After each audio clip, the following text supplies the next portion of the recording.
NFW in our video. Are we good to go? So please, ladies and gentlemen, if you look to the screen, I'm going to be taking the video from here. And I would just like everyone to echo NFW. And I will try, and I'll appreciate if the video people would also try to cover everyone. So we say NF. Oh, we're not ready. We say NF. NF. So after we say NFW, we then say Nigeria Fintech Week. Can we do that? Okay, something for social media. NFW and Nigeria Fintech Week. 1, 2, go. NFW, Nigeria Fintech Week. No, we didn't quite capture that. We're at Nigeria Fintech Week and the echo wasn't even loud enough for us. That sounded like just a community's Fintech Week. This is Nigeria Fintech Week. Let's do it again. Thank you, sir. I appreciate. So are we ready? Okay.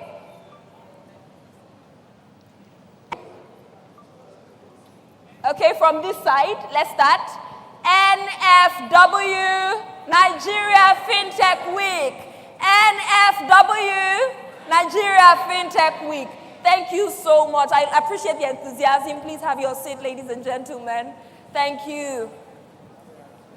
Please indulge us. Every now and then, we want to make sure that you are fit and, you're not sitting for too long. You're taking some exercise. You are networking. So please indulge us. This conference is a cocktail of learning and fun. So in between the learning, we'll put in so much fun. Ladies and gentlemen, please let's take our seat as we get ready for the next session.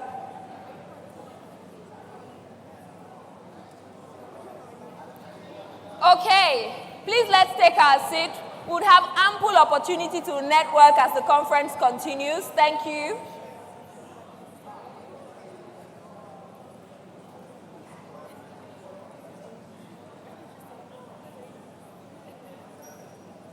Okay, I would appreciate if the ushers will help just urge and prompt people to please, just for some time, please take their seat as we get ready to continue the session. Thank you. So the next session is a very important one. It's something that affects the fintech ecosystem. We're talking about talents. Very important. Let me ask a quick question. Okay, if you're familiar, please raise your hands. If the person beside you is not familiar, please can you explain to them what Japa means? But this session is focused on talents, global talents, and it's going to be talking about how wide the talent gap is. Ladies and gentlemen, please can we take our seats? Please can we take our seats? Thank you very much. Please take your seat. Thank you very much. Okay, so we'll just wait for the people who are standing to take their seats. Thank you. We'll just wait for you. Panelists, I'm going to be inviting the panelists, and as is our custom, please give them a resounding applause. First on the list to talk about the Sostor partnerships at Now. A round of applause for Arseny Tretiakov, chairman of the Fintech Start Association in Russia. A round of applause for him. Ola Aworanti Ekugo. Okay, we've also got Oyin Johnson Awoni, senior legal and compliance officer at the room. Welcome, ma'am. Dr. Patrick Conte, CEO virtually. Okay. Pleasure. This is a really big issue. I think youths will say they want to leave the country. Glad we have, are you coming up as well? All right, so just before we go into the discussion, I think it's important to pull up a couple of statistics as to what is actually happening around the world, because this is actually a global issue. I've had a look at some of the research on ground, and we've seen that there's a Conferry report which says that in 2030, we should expect that there's potentially going to be about 85 million shortages in jobs. So, no, actually, there'll be availability of jobs, but a shortage in the amount of people that can actually fill that role. So I think that's a big shortage, and that's over the next 10 years. Now, if we zoom down into Africa, right? African developers, so technology talents, we have just about 800,000 people. So this is including the whole of Africa, professionals, okay? And then if we take that into Nigeria as well, we have, I looked at different reports, and on an average, about 100,000. And I'm sure that number is depleting by the day. As of now, they have about 5 million developers working in India. So can you just do that comparison yourself? You know, we have in the whole of Africa about 800,000, but in India, they have about 5 million. And as of 2017, so that was 5 years ago, they had about 2.5 million. So in the past 5 years, they've managed to double their technology talent. And I think that this is very important because, you know, we all know where the world is going. So I'm going to open up to my panelists and just to hear everyone's view. What is your experience on this topic? Do you actually even have a talent problem? What do you think the cause is? So maybe we can start with Oyin here, if you could go ahead. Yeah, So sure. just 2 minutes here. Thank you. Yeah, thank you, Lola. Good afternoon, everyone. My name is Oyin Johnson Awoni. I work with The Room, and we are a tech talent service provider. So, in answer to your question, yes, we have a talent problem. You already, referred to the statistics.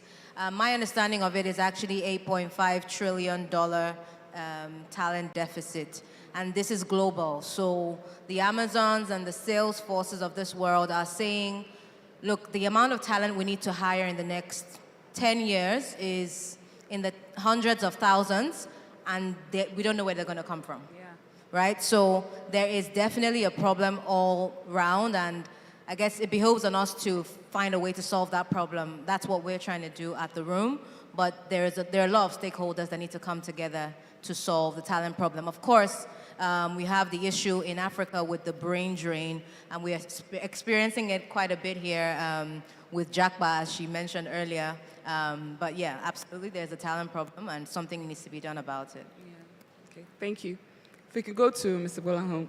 So what do you think is causing it, if you're experiencing it, of course? Okay. I mean, every industry, every sector is experiencing JAPA, and the statistics, like you mentioned, they are correct. But what we do in tech expertise, we try to reverse what is going on globally. So, like you mentioned, right now we have 800,000 developers in Africa. And the world is looking to Africa by 2030, 2035 to be the talent pool, to be able to supply talent to the entire world. That is what India was 20 years ago, and they've been able to develop their market over a period of 20 years. So in Tech Expert, what we do is try to reverse the system and look into our market. You have, on the average, about 600,000 university graduates every year, except when ASU goes on strike. And at the other side, you have 35% unemployment. So we have a skilling company, Elevate, that is responsible for training and upskilling them. And we have Tech Expert that is into IT outsourcing. So today, we have 2,000 software engineers that are based in Lagos, and they are providing specialized technical support to the Microsoft, the HP, the Micro Focus, and the big organizations in different parts of the world. Okay. Thank you very much. We'll go deep into that discussion very soon. And I think I'll go to the Now team. What's your experience? What do you think is causing this talent problem? Yeah, I think that, yes, indeed, there is a talent problem. But I think more so, at least from my experience, what's most pressing is the expertise, the need for expertise, right? So in my experience, I find that in Nigeria, a lot of tech talents are talents as well. I mean, you're making the comparison with India, but India has a lot of, schools, universities that treat these courses, and a lot of big names came from these schools, and they are not lacking in terms of mentorship or coaching or guidance. And you find, for instance, openings that need 5, 10 years experiences. But literally, we weren't talking about Android developers or full stack engineers 10 years ago, you know. So there's a need to, I see the talents, but there's a need to coach them and guide them to actually match up with the world standard. I think what the other speaker spoke about from tech experts, you know, having trainings and schools, you know, that offer these training opportunities is good. But at the same time, companies should be open to coaching and mentorship opportunities for young talents, you know. Don't necessarily insist on 10 years, 5 years experience. At least bring in interns, let them shadow, you know, more experienced people. And again, with the brain drain, there's a need to, you know, nurture our young talents and ensure that they're able to match up. Don't tell us all the answers now. All right. We're going to get there. Thank you. I'll go online. I don't know if Dr. Conte is online as well, before I go to Asanai. Okay, maybe not. Okay. But please, Asani, if you can tell us your perspective. Asana is the chairman of the Fintech Start Association in Russia, so it will be interesting to hear his view on what's happening. Okay, yeah. Hello everyone. And I would like to describe briefly a situation that we have also with now huge talent problem in Russia since beginning of war conflict between Russia and Ukraine. Our countries faced with a problem. Around 50,000 software engineers left Russia and moved to Armenia, neighbor country. And it happens with different areas, especially IT and finance. And people moved to neighbor countries. Also, otherwise startup teams, especially, for example, Fintech or projects which work with digital banking and etc., they started to find new markets. And the reason why many of them asked to introduce me to ask me to introduce them with Nigerian banks and corporations, and Russian companies started to search Asian and African markets to find and implement new digital products. Yeah. Sorry, can you hear me? I found out it's not just me, but you're a bit muffled, so we're struggling to hear you. I don't know if it's something you can correct. Okay, do you hear now or not? Yeah, that's better, yeah. That's a bit better, yeah. Yeah, it's better if I go slowly. Okay. So I will repeat. So now we are losing a lot of talent, especially in IT and finance. For example, 50,000 people moved out from Russia to neighbor Armenia, and more people went to other countries as Kazakhstan or Georgia. But from another hand, a lot of, for example, startup teams, they started to find new markets. And the reason why many of them asked me to introduce them to these Nigerian banks and corporations.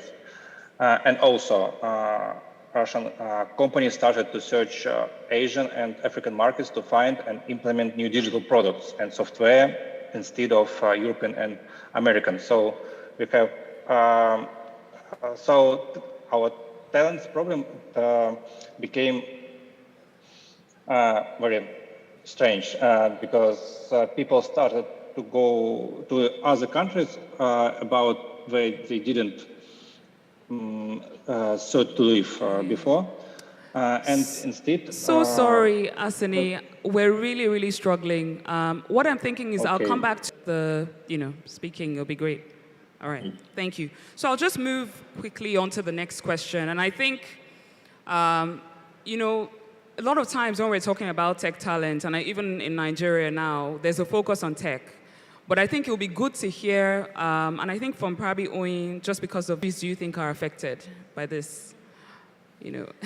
I think the short answer is I don't think there's any industry that is not affected. So yes, I work with the room, and we focus on training and placing tech talent. But I am a little bit of a struggle to find people who have the requisite skill set for what's required to perform on a global stage. I think increasingly as we stop competing with the man next to us, technology is a leveler, right? It gives, to a large extent, equal opportunity, right? And so what that means is that we're no longer competing with the person next door to us. We are now competing with people in other African countries and people across the world. So it's creating an issue where it's no longer okay for the talent to just be average, because you can access talent of the highest quality across the world and across the continent. But it's also for the employers, if you're not providing the kind of benefits, the kind of pay that talent can get from somewhere else, they're going to go to the highest bidder. So I think it's particularly endemic in tech talent because of the level of technical expertise required. But I think it's actually a general thing cutting across industries, governments, banks, and particularly, of course, as we've said, fintechs and other technology companies. Thank you so much. And I think that gives a good insight, because it's basically everywhere, even doctors, nurses. I mean, it's huge at the moment. And we're going to talk about talent and average, or I would say mediocre, very shortly. But before we go there, I want us to talk about the fact that, yes, a lot of people are leaving, but is that necessarily a bad thing for the country? Because, we need to ask ourselves those questions. Some people encourage that people leave the country and come back better trained to equip, the country. There's a diaspora impact as well. So I would like, to hear from, I guess, Lekon or Uchechi, and also yourselves, on what your views are on that, please. Hello. I think, first of all, we just have to change our mindset, how we approach everything. And I'll use technology as an example in terms of employment within technology. Anybody that has worked with any engineers know every engineer is doing like 7 jobs at the same time. They moonlight, they work for multiple companies, competitors, and I think employers have to be very honest with themselves and say that having a full and exclusive engineer, other people within that space, is just very unrealistic. That's the first thing. Until you actually face that paradigm and say, do you know what, you're going to be a contractor, my IP is exclusive to me, but you could go and do whatever you want to do, but you meet my own KPIs and OKRs, do whatever you want, I don't care. That's the first hurdle. The second issue, COVID was like an awakening of disruption for every sector, be it technology, banking, transportation. But in Nigeria, we want to go back to the old way. Everybody back in the offices, everybody clocking in, paper, pen. It's like we haven't accepted the reality of what COVID has done, accepted technology as an enabler, a driver of efficiency. So I think that psychological block, until it's removed, will continue to be a hurdle for every industry in Nigeria. But finally, I think, like you said, moving and migrating from Nigeria should not be seen as a bad thing, as long as we accept remote working for what it is. People are going to work within their own comfort zone. Again, as long as they meet the objectives of their employer, objectives of their contract, it's not an issue.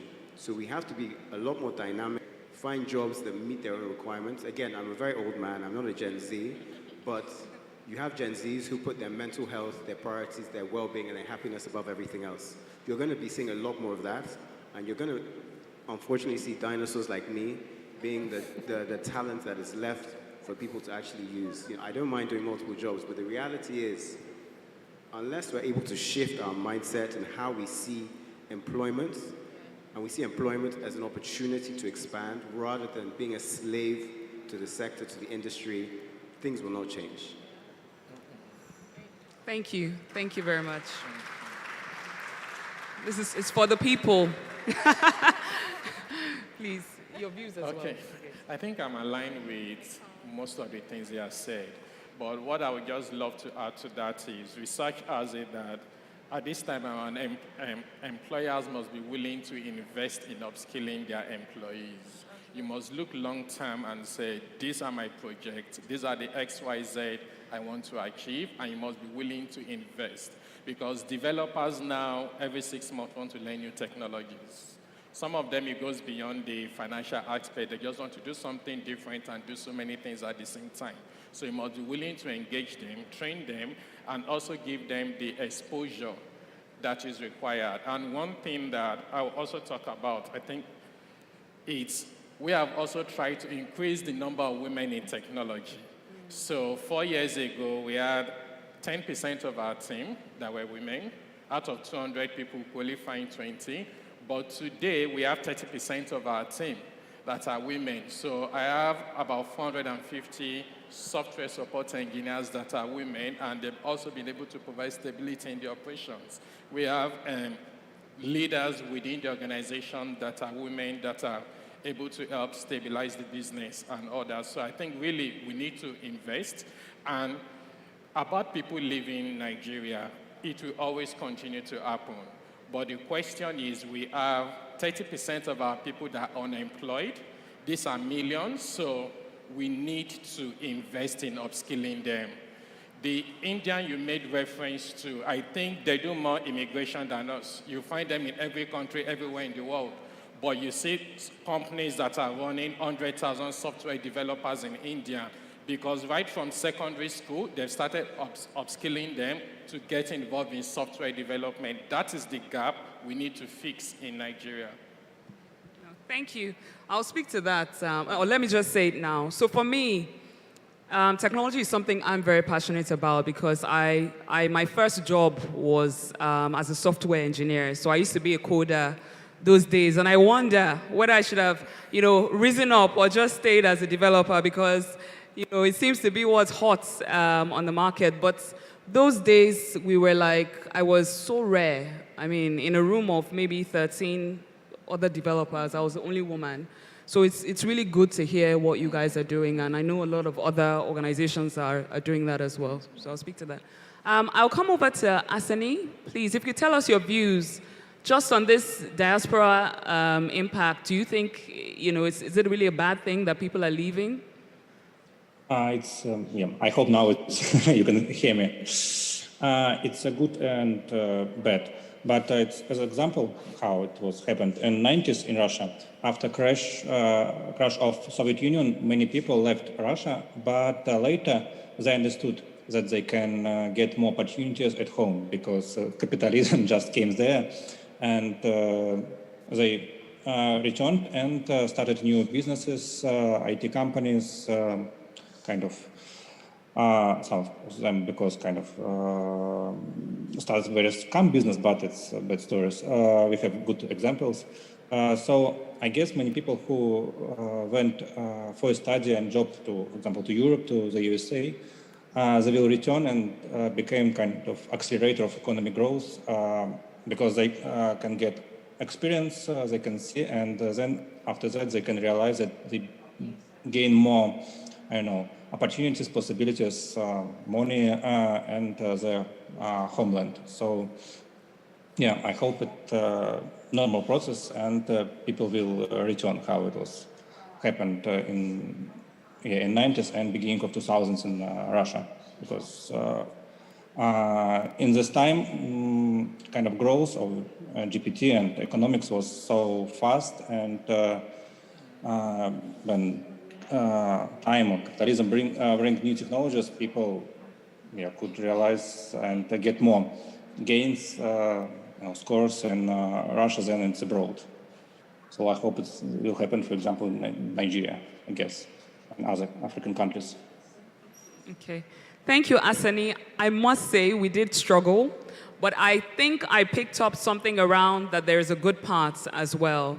And I can just even expand a little more on that countries like Vietnam, for instance, they've done a lot of work recently in bringing their people from diaspora to build the country, and that has been really huge for them in terms of what is done for their economy. But I'll move on to the next question now, and that also speaks to what Oyin was speaking about before.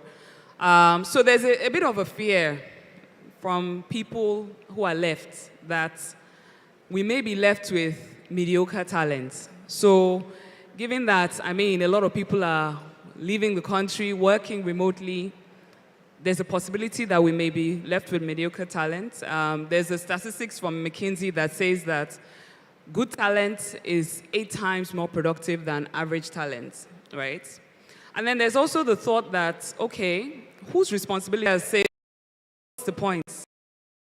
I may train, you know, I don't know, somebody to, and, you know, in fact, as you are training them, they already are processing Canada, and potentially, by the time they are done, they are leaving. And there's not just continue on, I'll ask a few people. On the quality of talent? On the quality of talent. And how do we really improve it, you know? So the interesting thing about Japa, it's happening, absolutely. But how many people in Nigeria? 200 million? 200 million? That we know, that we've counted, there are a lot of people. Yeah. Right? That's the idea. There are a lot of people in Nigeria, and there is a certain level of available funds you need to have to this Canada we're talking about to be able to jackpot there. So yes, there's a lot of people going, but there's a lot more people that are here. I think water will find its level. People want to be successful, and they're going to explore the best possible options for them. But there's still a lot of people that are left in the country, and we should focus more on developing the infrastructure, developing the educational system. I mean, I'm a technology lawyer. I'm not really sure if that existed in any tangible way, 20 years ago, maybe even 10. I speak to a lot of people, a lot of young people, and we talk about Web 3.0, Industry 4.0. I'm sure those things never came up in the entire degree that they did, except if they were in maybe computer science degrees. But the point is, there's a lot that can be done with the people that are left to increase the level of talent. So yes, from a governmental perspective, there's a lot to be done there, as individuals as well. So I was saying earlier at the room, we train talent. Next year, we're going to be training cloud computing, talent, data scientists. We've recently this year, we trained over 75,000 people with virtual assistants. So many, there are courses out there that you can take, right? And upskill yourself. And on the kind of the JACPA front, the other side of what we do is placing talent, African talent, not just Nigerian, African talent with global companies. So we have people in Rwanda, for example, we have 8 software developers who's just started working in Rwanda for a company in the US. That's going back to the point he made about being open to remote work. So if you're open to remote work and you focus on KPIs, OKRs, deliverables, then you can have people actually upskilled, right? And they stay within the country, within the continent, and they still perform services and create value for foreign companies, but then the value doesn't leave the country. You know what I mean? So I don't know, I think we need to reframe the conversation and not have this gloomy view of this talent thing. It's really not that deep and it's not that bad. We just have to be open-minded and realize that business as usual is not going to work. You cannot be looking at your staff and eyeing them, what have you done today? That doesn't work anymore. And if you're open to that, then the possibilities are endless. Okay. Thank you. Thank you, Oyin. We hear you. And I'm sure a lot of people here will be interested in your company after this conversation as well. But I think it'll be interesting to hear from Uchechi as well on this bit about should you really invest in the talents because of what's happening? So to answer your first question, I would say that it is everyone's responsibility, both the government, the employer, and even the employee themselves, the talents themselves. I think as a nation generally, we're quite reactive in nature, right? So all of a sudden there's a brain drain and now we want to fix it. If Nigeria was a better country, I'm sorry to say, why would anyone want to leave?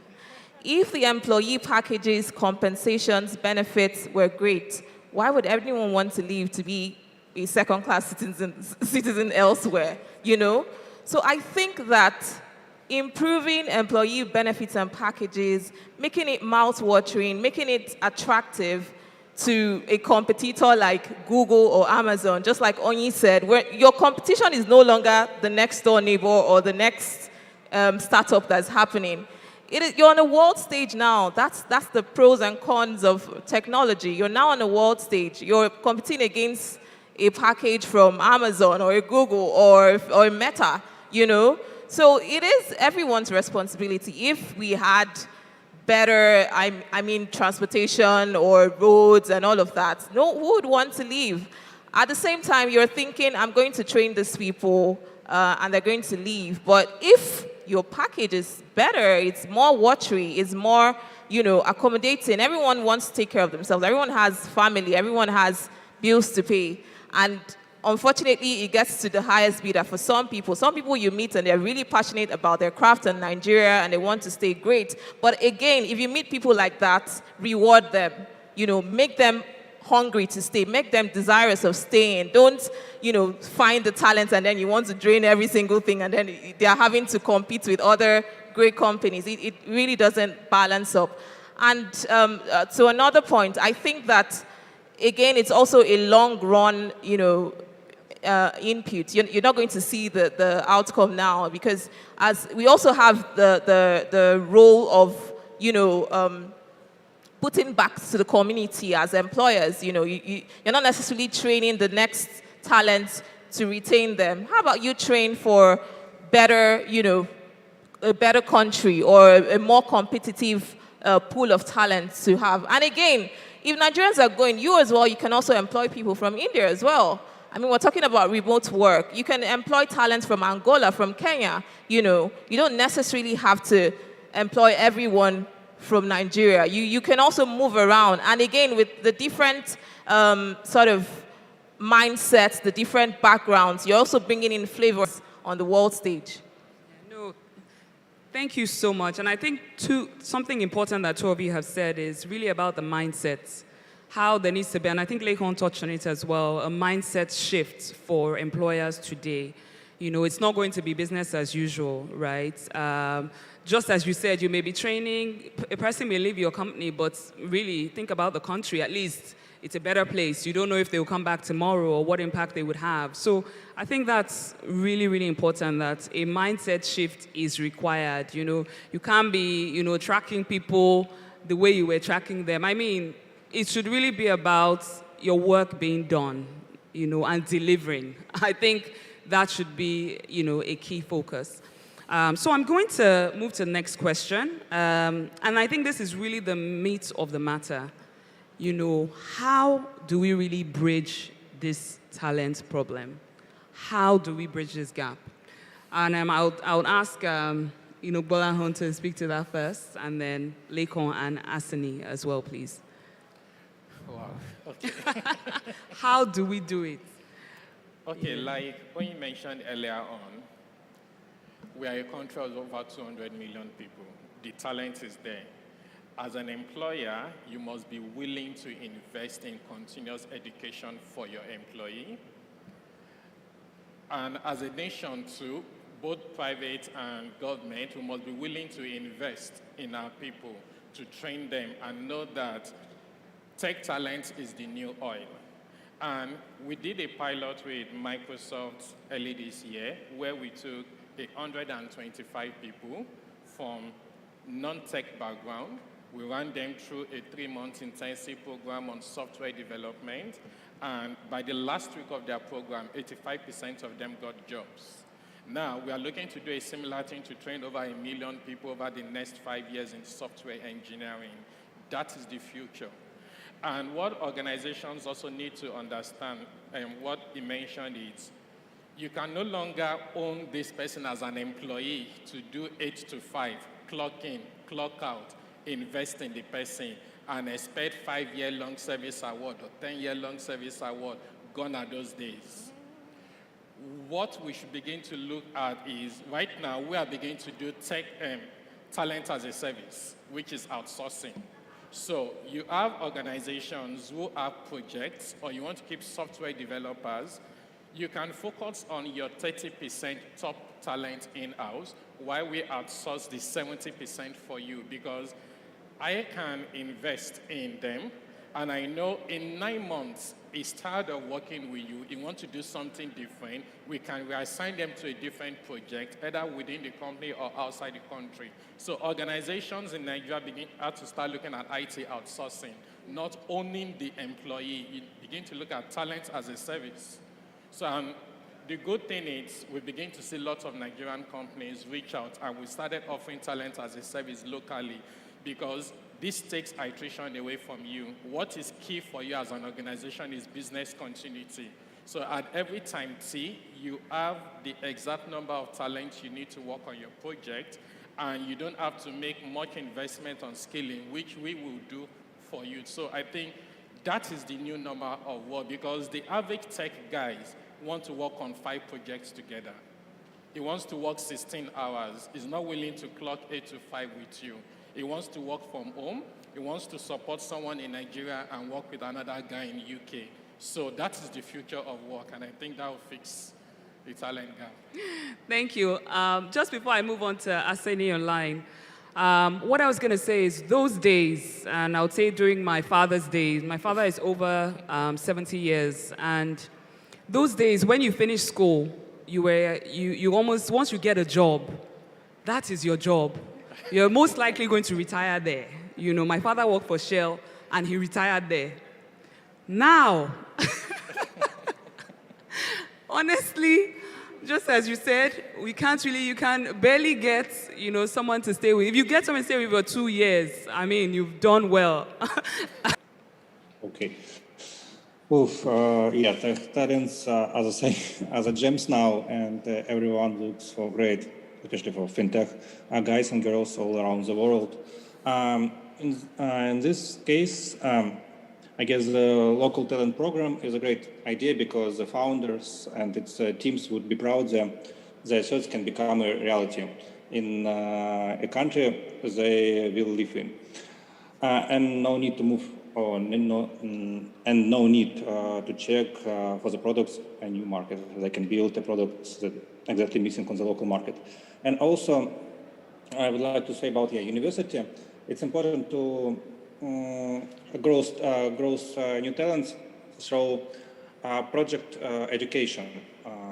It means when university start to support young startup guys, maybe they can do education program, business incubators, acceleration program inside, and when it's possible to how it's better to say, when they create teams inside of university, inside of course, and they create own project, a kind of a diploma course project as a startup. So when they create some project with example managers and software engineers, and finally they defend as a master or bachelor project in the end of university. Also, so as long as they make them passionate about their products and its growth on a local or another region market, support and let local startups grow in a local market. And I guess it's necessary to let universities and corporations to do own grow talents as well. I mean, it's possible to grow skills of people and discover the new skills and possibilities to do new things. Yeah, I guess briefly. Okay, thank you. Thank you, Aseni. To be fair, we struggled, but I was able to pick out something around universities, and I think that's really important, how there's a lot of, I think you also mentioned that people graduating, like, did you say 600? About 600,000. 600,000 people graduating every year. So there is a strong and solid pipeline I think we can go into. Lekon, please, your views on this as well. I think the entire educational structure needs to be overhauled. That's the first thing. Nigeria produces people that can pass exams, but people that don't understand analytics, problem solving, value propositions. And please, nobody shoot me, but I've never seen so many CVs of people that have studied mass communications in my life. You've never seen? I've never seen so many CVs of mass communication. I think it must be the most popular topic in Nigeria. Mass. So I think firstly, we need to think about what we actually want. So we need to produce or provide a pyramid educational structure that enables talent to rise from the bottom, from when people are in primary school all the way up to university. So when they enter the labor market, they're actually prepared and they have the correct skill sets to actually provide value to companies. Those skill sets might be specialist or they might be very transferable, but fundamentally, we're still producing or educating people in a manner that was probably ditched by most Western countries 30 years ago. The next step is actually to have properly accredited certifications and training processes. So the idea is whether you are a specialist in Microsoft coding or enterprise solutions, your skills are very transferable, and also it's recognized by any organization. So again, it goes back to the flexibility. But fundamentally, until we have an educational structure that enables us to rise up, I think we're still going to be very stuck. We're always swimming against the tide. Talent will always rise up. But fundamentally, the reason a lot of countries are able to develop and adapt is they have a holistic policy, idea, a short, medium, and long-term plan to enable people to transition from education to being part of the labor pool. And again, some companies succeed, some companies fail. But you never find situations where people who are part of quote-unquote companies that have failed aren't able to then transfer their skills to other sectors. So we have very niche or very unnecessary skill sets that are produced that don't actually lead and grow towards Nigeria's future. Again, because we're talking about technology, so I think I'll focus on that.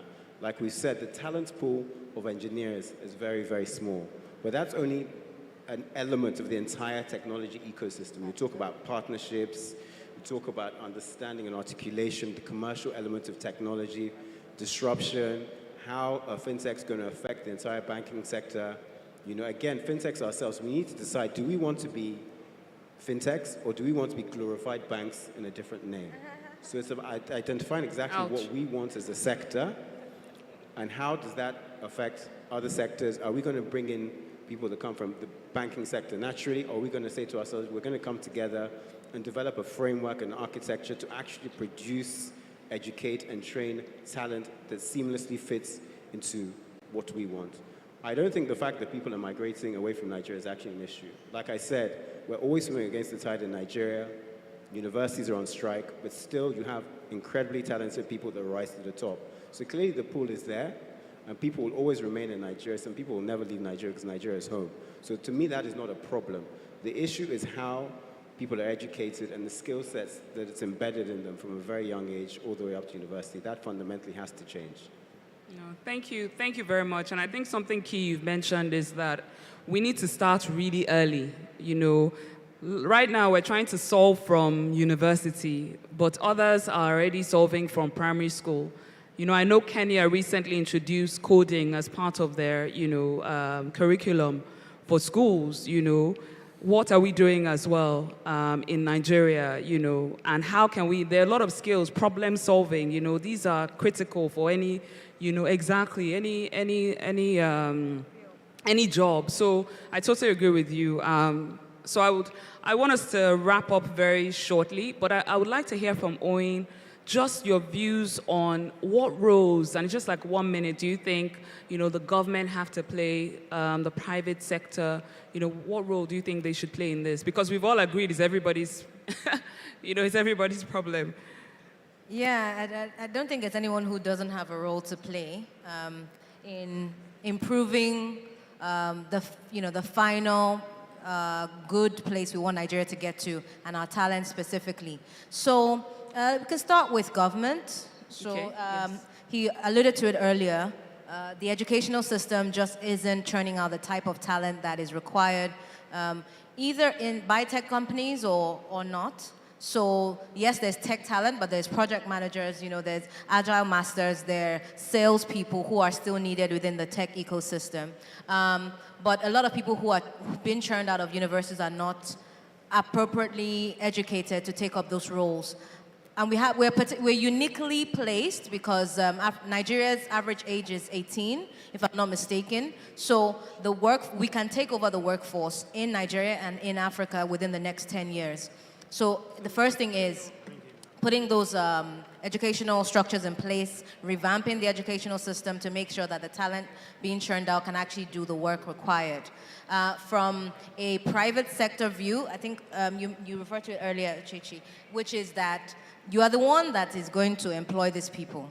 So it's in your best interest to make sure that they can do the job that you need them to do. So reaching out above and beyond your immediate, sales increase and making sure that you're putting some money back into schools and so on to make sure that the talent is appropriately can perform the services required, but also within your own company, investing in your talent as well. And then individuals, families, I always say it, you're responsible for your own destiny. There are opportunities out there for you to be as qualified as anybody else. And this thing is not theory. I work remotely, right? I didn't sleep till 4 a.m. I've done 9 to 5. I've done traveling from mainland to island, and now I work from home, and I'm a lot more productive. My employer is over-enjoyment is what is worrying them because they take so much of my time because I'm able to give it. So this thing is not theory. The opportunities are really there, but as an individual, you need to upskill yourself as well. I think basically everybody has a part to play. Just think about what do I want this country to look like, what do I want my own life to look like, and then do what's required to get there. Oh, thank you so much. I'll come back to just summing up your points. But I think apparently we need to take a quick break, but we're going to remain here. There's a keynote address for about 10 minutes that needs to happen. And so we'll take that on, and then we'll come back for our Q&A. So I'll introduce Mr. Mark Elliott. He's going to speak about navigating the next normal. He's the division president of MasterCard Sub-Saharan Africa. So welcome, Mark. If you could go ahead, please. She's online. Hi, good afternoon. Afternoon. I'm hoping that they will take me off and see my face. I can see into the room there, and maybe they can start showing my video.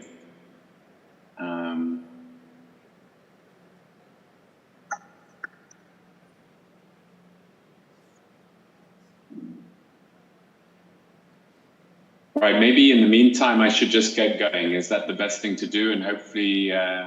Yes, you can go ahead while you're trying to set up a video. Thank you very much. Okay. Well, hi, everyone.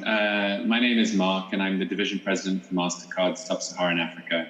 It's just such a pleasure to join you in Nigeria Fintech Week. We find that events like these are just really important to drive innovation, foster collaboration, and form strategic partnerships, and accelerate positive transformation of our collective ecosystem. It's something that MasterCard's super passionate about, and we're proud of our legacy as we try to be a supporter of both end-user fintechs and fintech enablers. Together with our fintech partners, we're all looking for the best way to navigate the next normal, to form a new value chain and enable new technologies to enhance financial service provision across Africa. If you're in the technology sector like we are, there are a few adventures that are more exciting than this one. So, to be successful in this adventure, we need to be mindful of the wider landscape and the context. The global economy is contracting, and IMF forecasts global growth to slow to 2.7% in 2023. With rising inflation, increasing data shows that the number of global fintech unicorns was 6.5% more than it was in 2021 compared to 2020. Globally, $287 billion was collectively raised across 534 exits just last year.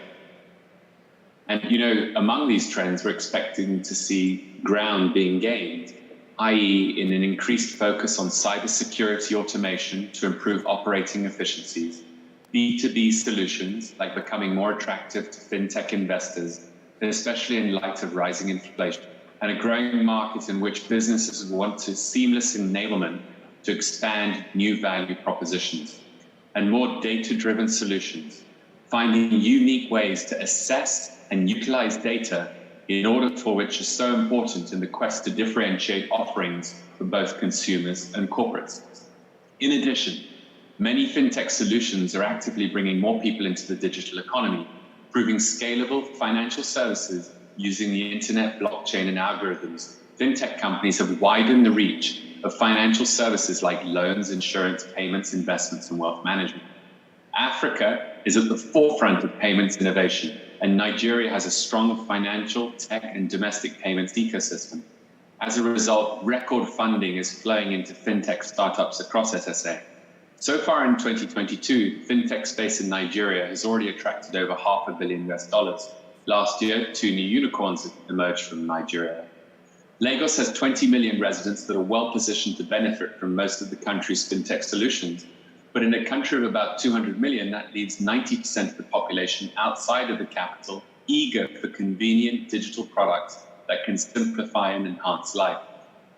Getting innovation into the more rural communities of Nigeria, West Africa, and further afield is a significant opportunity, as much for the commercial bottom line of fintechs as it is for social impact and wider inclusion. So I like to talk about trends. So let me talk about a few trends that are emerging. And against this backdrop of fast pace of change and transformation, these are the trends which we see popping. So funding and investment, we just spoke about that, are there for the right products and solutions, and it's leading to great interest and rapid expansion in the sector. We're also seeing increasing interconnectedness of a global marketplace and borderless transactions, driving opportunities for fintechs to scale. Of course, development is, just starting that video. Sorry, guys. Hi. So, of course, development in infrastructure is important, and continued smartphone adoption will be a key driver for fintech adoption. Also, the recent developments of 5G in Nigeria, though still in its infancy, bodes really well for the country's future fintech progress. With 5G almost 100 times faster than 4G, it can deliver superior customer experience in terms of speed, bandwidth, seamlessness, and immersion. The focus on user-led experiences and customer expectations remains front and center. The greatest fintech innovations are those that eliminate pain points and reduce friction, bringing an effortless convenience to our fingertips. Talent is taking up more space in this picture as well. Local expertise and homegrown talent are critical to innovate with local relevance. Retaining that talent can be as essential during the scaling process, when a balance of local know-how and global best practice is ideal. Finally, there's regulation, compliance, policy frameworks, and responsible governance. These are so important for a sustainable sector that can offer people and businesses a safe and secure space to engulf in financial technology. Proactive regulators have been friends of fintech in Africa and understand that fintech really wants that supportive role in kind of that supportive market development area that we look for. A great example is last week's signing of the Nigeria Startup Act, which is very significant. It'll help us to encourage investment, talent retention, and prioritize attention to startups by government agencies and regulators. In the wider region, there are moves to prioritize affordable internet and mobile penetration while facilitating secure and rapid growth of fintech through innovative, bespoke regulation that supports the safe use of innovative technologies while minimizing risk. We can expect regulatory awareness and intervention to increase with the focus on accountability and dispute resolution for customer protection. The way forward also includes international agreements on data privacy, cybersecurity, and digital identification. Striking the right balance between enabling financial innovation and addressing the challenges and risks to financial integrity, consumer protection, and financial stability is absolutely critical. And at MasterCard, we work very closely with regulators and policymakers, as well as partners and innovators, to make sure that this is a safe space during this fantastic change that we're seeing. So yes, there's many ingredients in the mix and positive progress that can only come to all stakeholders. wider inclusion, it's great for people and businesses, and more competitiveness, which helps us grow our diverse economies. A technology partner that innovates and co-creates with fintechs is critical. You know, technology sits at the heart of the sector's potential, and technology is driving product development, not just influencing it. And as a technology company, MasterCard is enabling, supporting, and partnering with fintechs to create more connections to the digital economy. We're helping to fuel the acceleration by co-creating solutions and offering wider access. We're also providing the services and tools fintech providers need. By giving them what they need, we're empowering fintechs to build new products, launch data-driven operational strategies, and also, importantly, grow their target segments. The enhanced potential of new and emerging technologies is exhilarating and boosting consumer take-up of new emerging payment methods. I'll just mention a couple of those which are top of mind. So buy now, pay later has become one of the hottest trends with these payments, expected to account for nearly a quarter of all global e-commerce transactions by 2026. Consumers are finding BNPL installments as a very useful budgeting tool to fund big ticket purchases, offer increased spending power. Biometrics are also very interesting as it will take convenience to a whole new level while boosting possibilities for digital identity solutions. Open banking is being used by consumers for a variety of tasks, including bill payments, credit scoring optimization, and also financial planning. Tap on Phone is a cheaper acceptance solution for merchants, which means they can avoid the outlay cost of expensive POS terminals and instead depend on a phone. Contactless, safe and secure. Proteus launched its Pay contactless solution certified by MasterCard, and the Tap to Pay service introduced by Providus Bank, MasterCard in Switzerland, Thales Group, will stimulate innovation and drive the digital growth of payments in Nigeria. That collaboration also launched tokenization, which will provide further security to card users within the ecosystem. And then there's digital cards, like the Oyo Better Card, certified by MasterCard, offer customers a seamless payment experience that eliminates the risk of card fraud by safely storing their payment credentials in the mobile app, from where they can then use it for safer payments. The mechanics of this delivery, done through digital channels, offers a huge advance in the customer experience. And underpinning all of that is great technology, but also bigger themes, data. Data is the lifeblood of the fintech industry. Many fintech businesses models actually rely on the data and the needs to secure it in line with global best practice. Cybersecurity is also in focus, and MasterCard's cyber intelligence solutions are also really designed to bring proactive peace of mind in this respect. So we continue to actively expand our capabilities, adding a multitude of differentiated services to power new ways to pay and enhance the customer experience. Our multi-rail expertise in expanding the suite of programs and services are designed all for the needs of the fintech community and provide an express lane for fintech companies of all sizes to build, launch, and grow. The technology and solutions we have are simple and straightforward so that any fintech builder can integrate and deliver solutions at a fast pace. So we're also, though, committed to sustainable impact on the fintech sector. At MasterCard, we want to see that impact come through. We want to keep on innovating with the bold and engaging partnerships that we can see who are moving so fast with agility. We continue to co-create and offer access to our partners to expertise, technologies, markets, and customers so fintechs can ultimately launch and grow. We've got to easily look up on your browser. And as the original fintech, we're excited about partnering with all of you with emerging innovators on disruptive solutions through the MasterCard Accelerate portfolio. It's a global single point of entry to MasterCard's wide portfolio of specialized programs, supporting startups through every stage of their growth, through transformation from market entry to global expansion. I spoke about MasterCard Developer Zone, but there's also MasterCard Engage. It's a free global program that identifies qualified technology partners to help them build and deploy solutions for fintechs, making it quicker and easier to work together. Then there's Fintech Express, designed to give fintechs wanting a direct license from MasterCard, as well as fintechs with the ambition to innovate through collaborating with ready-to-go MasterCard engagements. And then there's Startup Path, our 6-month engagement program that actually helps latter-stage startups to scale, has helped over 300 startups to tackle challenges and take advantage of opportunity across MasterCard's ecosystem of digital transformation, biometrics, cybersecurity, small businesses, open banking, and so much more. Earlier this year, Now Digital Systems was selected for the program, reshaping the marketplace for SMEs. Now provides reliable, best-in-class FS technology to SMEs, agents, and consumers to drive financial empowerment for all of its customers. Hello Tractor joined in 2020, putting the spotlight on agri-tech.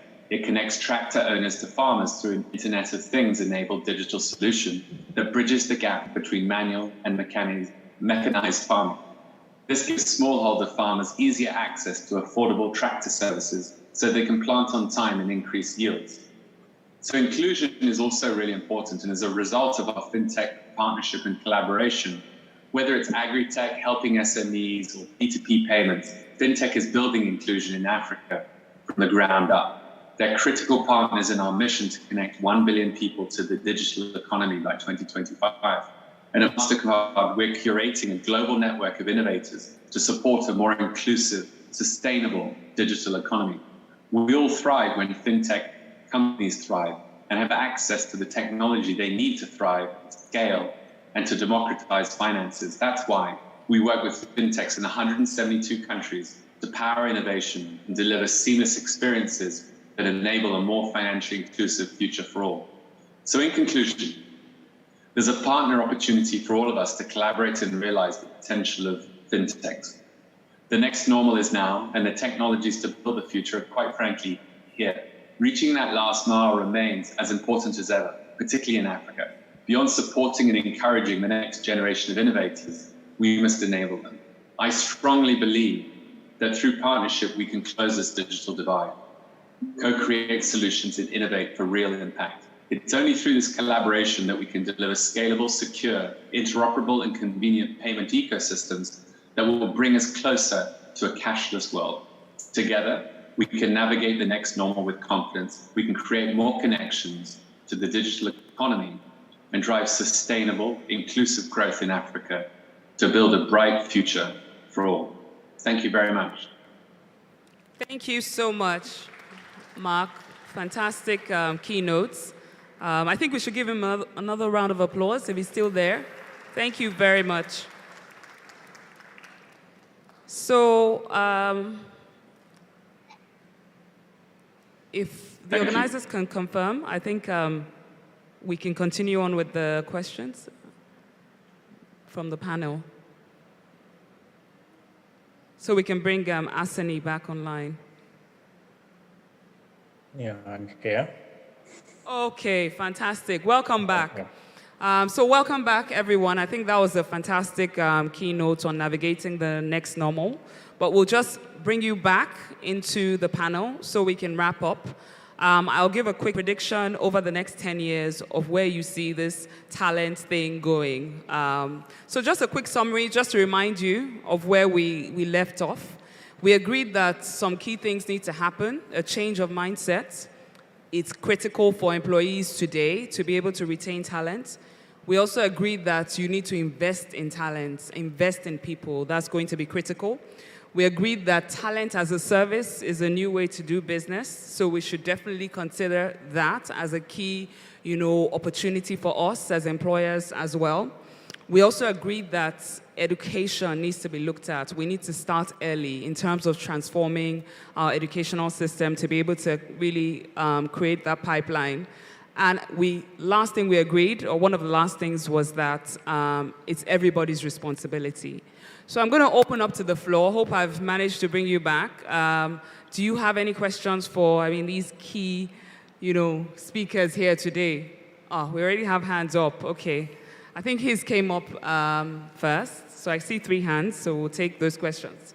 Okay, please, can you go ahead? Just tell us who you are and your question, please.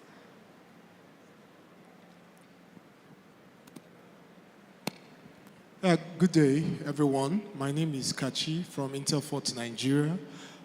It's a nice discussion. I was really engaged in the conversation. So my question for the panel is, I happened to work with NIIT back in those days, a couple of years ago, and I had a lot of young guys and ladies back then who were learning their software skill and enhancing their skills, and they were quite very good at what they were doing. But there was a limit to what they could, how far they could go, because they have not gotten their degree. So there is a lot of talent in the software engineering field and even in the data science field that do not have their degrees yet. How can we tap into that talent, bearing in mind the Nigerian labor laws and all those restrictions around it? Please, I would want you to, help, throw more light on this. Thank you. Okay, thank you. Maybe I'll take the questions quickly and then we'll get people to respond. So there are 3 questions. Yeah, so.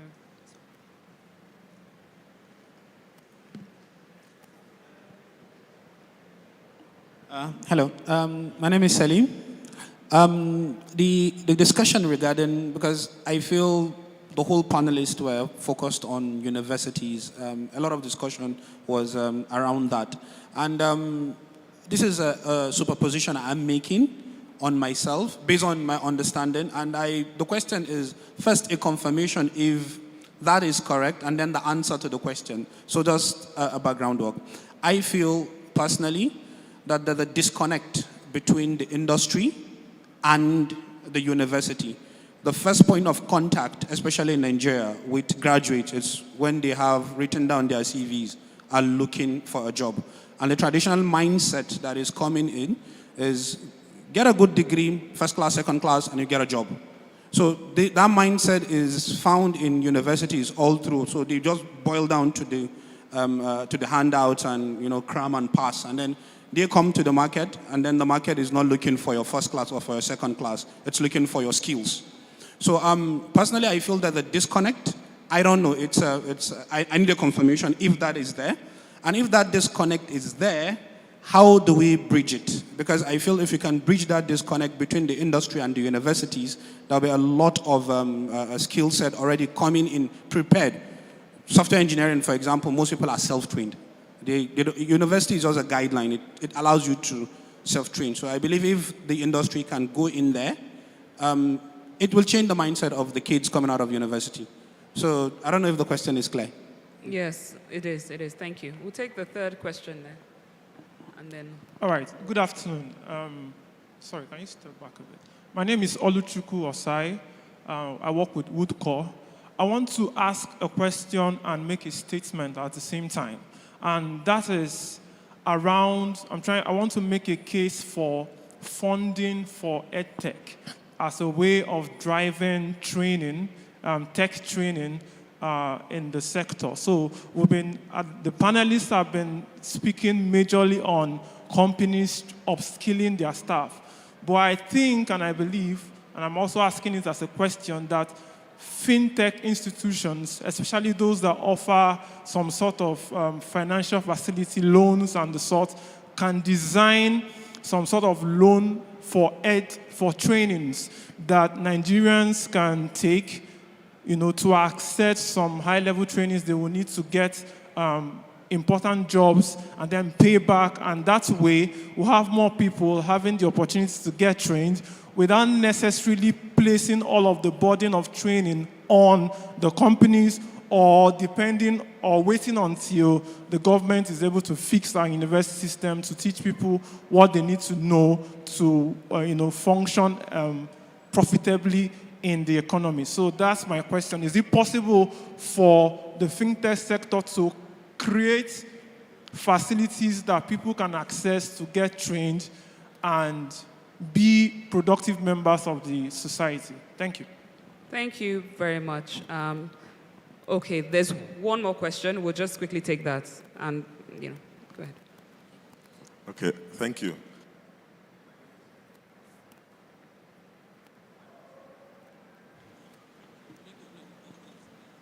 Okay, thank you. My name is Abiola Jimo. I work with Exchange Box, and this is what I have as a suggestion and a question. So, skilling, reskilling is mobile, and people are going to be leaving. There's going to always be that of capacity in the industry. And I'll tell you why. The industry is growing at the speed of light. Someone comes with an idea, you want to execute instantly. Even the developers he's using probably don't have an idea of what he's building. It's just pivoting, build an MVP that may probably scale or not scale and all that. So I think that one way we can work with Fintech Nigeria, because Fintech Nigeria deserves a lot of round of applause. If we can give them one now, it would be nice. Thank you. But I think one way we can complement their efforts more, the engagement we're already having with the Fintech Nigeria can launch a pipeline or a funnel for us for capacity building or development. We can introduce Fintech Nigeria internship programs that list different capacities we need as industry operators and players, such that maybe from the penultimate year, so the engagement with the university is not coming as in silos.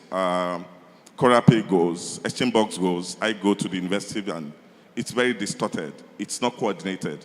If we can have Fintech Nigeria collate our skills need, recurrently that we always do need, with people like the trainers there, with universities, and say, let your students apply for internship in data analysis, UI, UX, software engineering. Even nano degrees now does not require you to really be physically on ground. So a lot of people are doing skilling on their own. And with that, we can begin to define what we need to grow the industry. Because one of the biggest problems we're all facing, I don't know if other people are facing, is that you employ someone, you waste 6 months, they don't know jack. And then when they know, another company pitch and take them away, pays them higher, it's frustrating. Okay. So I think we can solve this problem. Thank you. Thank you. I have one more suggestion, but let me close it. Yeah, for now. We'll come back then, but we appreciate your suggestion. So what I'll do just for time is if every speaker can just take one of the questions. The first one is about the no degree and what can be done. What do you think? It looks like, yeah. Yeah, I think I'll answer that question in light of my experience as the head of HR now. So for instance, like the previous speaker mentioned, Nigeria's tech talent is highly self-taught. They're highly, self-trained. There's no sort of school or degree per se that's like standardized here. Most people would go online, take courses, or perhaps they had the opportunity to travel out and come back in. So I usually advise hiring managers, instead of looking for the first class and the, top universities, why don't you look for teachability, soft skills, in addition to what they have already practicalized? So of course you would give them tests as well to test their knowledge, practical tests. Why don't you give them that sort of test and then balance it with a soft skill? Are they adaptable? Can they be taught? Are they patient? Are they humble enough for you to, train them and take them on? So instead of looking for already established, full-blown software engineers, which is very hard to get, you could balance it out with soft skills. Bring these people in. Some people really quick to learn, really quick to catch on. And before you know it, they're actually at par with these other people. So that's what I usually do. I advise hiring managers, balance it out with soft skills. Don't insist on 10-year experience, 5-year experience. If they're able to be teachable, if they're, adaptable, that's good enough in my books. Okay. Thank you. And just to quickly say that some organizations have reduced their hiring. So I know a lot of banks were 2-1 and above, but I know that they've recently come down to 2-2 to solve this issue. So the next question, we're almost done now, quickly, is just talking about the disconnect between the industry and, did you want to take the industry and I guess the skills, the people. I think Lekon said he'll take that. Yeah, I'll take that. No, okay, he said yeah, you're completely right. There's a complete disconnect. And it goes back to that silo mentality of I'll do what I want and what I need, not what the industry needs or what the industry wants. That's the first thing. The second thing is, again, it goes back to what I said earlier about the educational structure. Like you said, people are looking for first-class, second-class degrees. For me, the solution is very clear. Whether it is technology, engineering, law, whatever it might be, there needs to be almost like a conveyor belt of mentoring, development, medium, long-term plan, whereby people progress from university with the correct skill set, experience, be it internships, and they then get mentored by an entity. And from there, if they're able to meet the requirements, they progress and they're guaranteed a contract, even if it's just for 1 year or 2 years initially. So it brings stability to the process of not just the industry investing in specific, I don't want to call it like baby farms, but almost like a chicken battery whereby you prep them for what you require. And they come and you're like the oven and you put them and it needs to be established. Again, as an individual, education is not cheap. And if you're paying for your own tuition fees, your university fees, you want to know there's some sort of, not necessarily insurance or guarantee, but there's a high probability you're going to get employed. So if you're going to go into very niche requirements, if it's algorithm engineering, for example, you want to know there's a company out there that will say, do you know what, we are either going to guarantee you a job for 2 years post-university or we're going to pay half of your tuition fees. These kind of frameworks need to be developed across the board. Like I said, we need to progress from I'm just going to get a first-class degree, then I'm going to go out into the job market and look for a job, survival of the fittest mentality. We want to see a clear framework of people progressing from university to industry. Again, the whole ecosystem mindset has to change. You know, you have situations where lecturers are failing students because they don't buy their notes and all these kind of things. So that entire mindset and those silos need to be broken down. And once that happens, you know, like I said, I'm pretty confident. I'm not worried about migration because there's enough talent in Nigeria. But it's about ensuring people are equipped with the correct skills and actually getting educated or taking on degrees that enables them to add value to whatever sector that might be. It doesn't have to be technology or fintechs. Oh, thank you. And if she would allow me, let's just take the last question. And I think it was more of a comment. It was talking about, you know, the importance of edtechs in this, you know, matter and how they can play a role and how they should be funded. But I think I can just quickly say that there's work, I know, by some organizations like Semicolon and Co. who train people. They pay for their own trainings themselves. And, you know, when they come back, they get jobs and they repay. So I think we can talk more about that after the session as well. So I think we'll come to a close. I'd have loved for us to give our 1 minute prediction, but we don't have time. Maybe we can do it online of where we see the industry going over the next 10 years. We can do that online. Thank you so much. A round Thank of you, applause for our Anthony, as well. panelists and the moderator, please. We'll take quick pictures. It's been an insightful session. And, you know, every time we talk about this topic in any space, it always brings conversations and comments. However, we need to close this session to go on with another. But please, our panelists and moderator, hopefully they will stay around so that during lunch session, people can walk up to you and network with you. So I'm hoping that they stay around so that we can network with them. Please, let's come together. I'd like to invite the president, vice president of Fintech NGR, as well as the COO, and any member of the board of trustees of Fintech NGR to please join the photographs.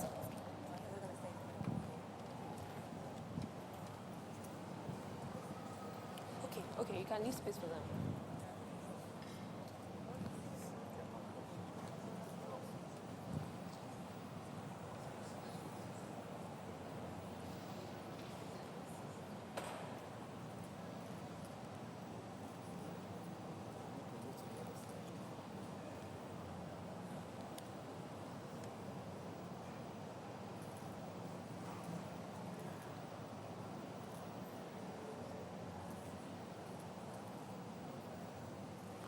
Thank you very much. It was an insightful session. And you know, one thread that I saw that was common to this session was the need to upskill, reskill, and outsource talents. Very important comments that all of them in one way or another echoed. So a big thank you to our panelists and the moderator for doing a great job on that. Now, ladies and gentlemen, I've got a quick announcement. And this is exciting. We're going to have a raffle today, a raffle draw today after lunch. We're going to have a raffle draw, and the winner walks away with the Huawei MatePad tab. So you can walk away with this at the raffle draw. Now, some people are thinking, maybe some people are thinking, oh, you know, I have this mid-part tab already. But even if you don't want it for yourself, win it for your neighbor or win it for someone beside you. So please, don't go anywhere. Be around till the end. If there's no neighbor around you that wants the mid-part tab, please win it for me. I'd like to get it. So please don't go anywhere after lunch. We'd like you to come back and be a part of the sessions. I mean, apart from the raffle draw, there's a lot of insightful sessions coming after lunch. But before we break for lunch, for the exhibition tour, for games and networking, we've got an important presentation, and this one is focused on e-government, e-filing, identification, and financial inclusion drive. Challenges, opportunities, and solution. And to take this presentation, I'd like to invite virtually the Director of IT at the National Identity Management Commission, Chuks Onyepunuka, for this brief session. Over to him, he'll be joining us virtually.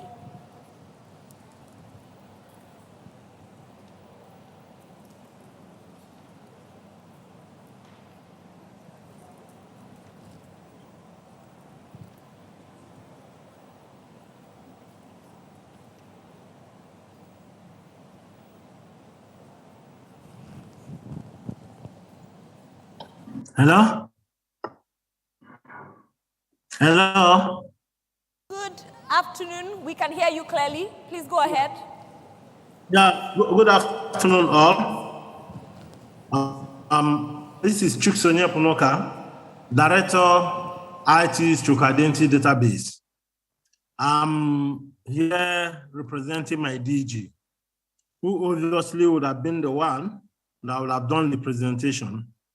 But on his behalf, he has asked me to do that. So I'll be sharing my screen. So based on the topic, which he has asked me to do, is ID system, the journey so far.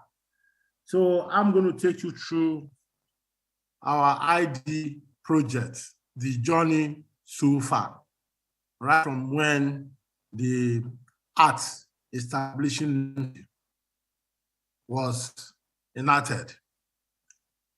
So I'm going to share my screen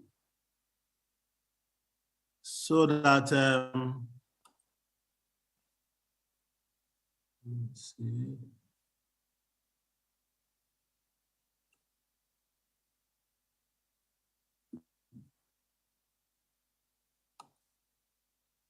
Are you seeing my screen?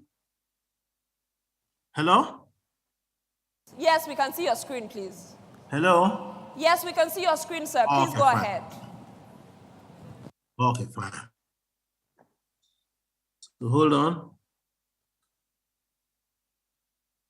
So my presentation for Nigerian Fintech Week 2022 on identity project, the journey so far.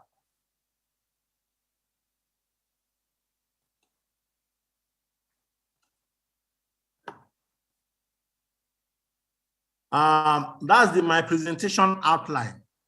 I will take you through national identity overview, why identity matters for development, digital ID, and digital economy. Digital ID project components, then our strategic approach to ID development, the ecosystem approach, goals of nation building, then the ecosystem in nation building, the potentials to nation building, the ID implementation targets, then roles and responsibilities of stakeholders, then the 8 pillars of the digital economy, what we have been able to achieve, NIMSI has been able to achieve to date, then the progress on digital identification, project implementation, effective policy implemented, other progress made at a glance, the data growth, then the total monthly enrollment at a glance since 2012, distribution of over 18,000 enrollment centers across Nigeria. Nigerian markets have strong correlation with ID, then gender ratio, new developments, then conclusion and final thoughts. Yeah, truly, as you know, no nation truly can be a sovereign state if it does not know its people or have a unique way of identifying them. Yeah, I listened to some earlier presentation and where the emphasis is laid in terms of the identity of Nigerians. And of course, how some of the services in Nigeria, government services and private sector services, how they can leverage on the national ID. So for us to be able to do all these things, first and foremost, we need to know our people. We must have a unique way of identifying them. The government knowledge of knowing its people is very fundamental to our planning and development transformation. If you don't know the people, you don't know your people, and you don't even know the number, how do you plan? So you really need to be able to identify your people and know the numbers, know where they stay, where they live, so that when you are coming up with any program, that program will be targeted at this set of people because you know them. But as it is, if you don't know them, it will be a problem. So for you to know your people, you have to know them from birth. And that is from birth registration. You need to register them at birth and extend issuance of unique identifier through national system, identification for life. So once a child is born, right from that very moment, the child should be registered. And there must be a unique way of identifying that child. And that will be from birth up until death. So there must be a unique way of doing that. So this knowledge tends to who you are, where you live, social and economic circumstances. So establishing a foundational ID is first step to providing access to basic government services and private services. It's not just government services. I have to add private services. Because if you talk about opening accounts, of course, you need to know your customer, you need to know the person. If you talk about loans, you need to know the person you're giving loan. Indeed, part of what led to NIMSI being established is because of the fact that, during the time of our former president, Olusegun Obasanjo, they were talking about credit facilities. How can Nigerians have access to credit to be able to get some things, and they did some investigations. There were some discussions that went around it, and then discovered that, the key problem they're having is being able to identify that Nigerians are able to have access to government services and other services as it relates. That was how NIMSI, the reason for NIMSI being established, a law was enacted to establish NIMSI so that these can address that gap. And today, I'm happy that quite a number of organizations, stakeholders have realized that before anybody can have access to a service, they need to know the person. You need to know where the person stays. It's very, very key to the growth of the economy. So why do identity matters? Inclusiveness and trusted ID system can help achieve the goals of empowering individuals and enhancing their access to rights, services, and the formal economy. Strengthening the transparency, efficiency, and effectiveness of governance and service delivery, like I've said, in the beginning, that will ensure that supporting private sector development and service delivery, growing the digital economy.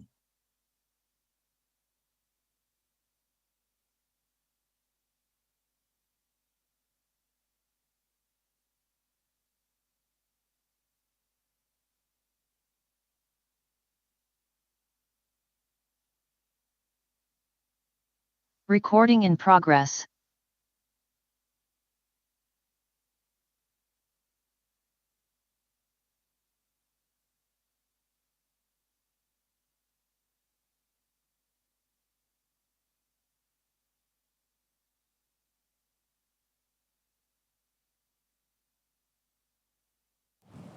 Sir, can you hear us?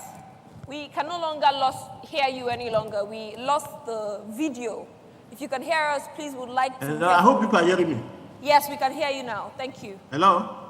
Yes, we can hear you, please. Hello? We can hear you. Hello? We can hear you, sir. Okay, fine. Because there was a disconnection at some point. That was what happened, yeah. Yes, you were disconnected at about 2 minutes to go, sir. Thank you very much. Yeah, okay, fine. Okay, yeah, fine. Yeah. Growing the digital economy, regional and global integration. So let me just quickly go straight to digital ID and digital economy. How do we marry the two? National ID system and civil registration and vital statistics are very critical to foundational ID for transformational development. Proving one's identity is critical to participating in social and political life. Government affairs require ID to deliver services. Number one, financial services require ID for know your customer, which is very critical to the financial institutions, which is very critical to all the banks and other financial institutions. If you don't know the person you are dealing with, you cannot give the person loan, you cannot transact with the person.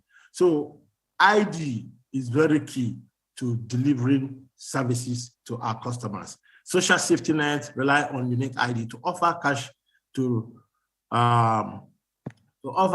cash transaction to beneficiaries. That is very key. The mobile connectivity access requires digital ID for persons. As it is now, you cannot acquire new phones, maybe get a new SIM card or do a SIM swap or even register for data without the person's ID. Remember linking name to SIM. That is very key. That way you will know the person you are communicating with, the person who is using whatever that is, using whatever network access or whatever access the person needs to have is very, very key. Then securing a digital ID is a gateway to greater social welfare and development progress for the people. Identification program is a key component under our economic agenda. Individual participation in the digital space is also very key. Digital ID is key to building trust for digital economy, driving it digitally driven social and economic interactions. Digital ID components. There are three major components: strengthening the legal and regulatory framework.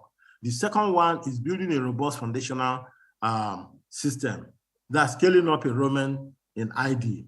Then the next one is ensure access to services, of which we all know: financial services, government services, and many other services as it relates. What is the strategic approach that we have adopted? We're leveraging on the capacity of the stakeholders in the ecosystem to reach full coverage. What has happened before now is that NIMSI, we were doing the enrollment, we were capturing, but we discovered that if we continue and then do some computations, it will take years, over 10 years, for us to be able to enroll all Nigerians.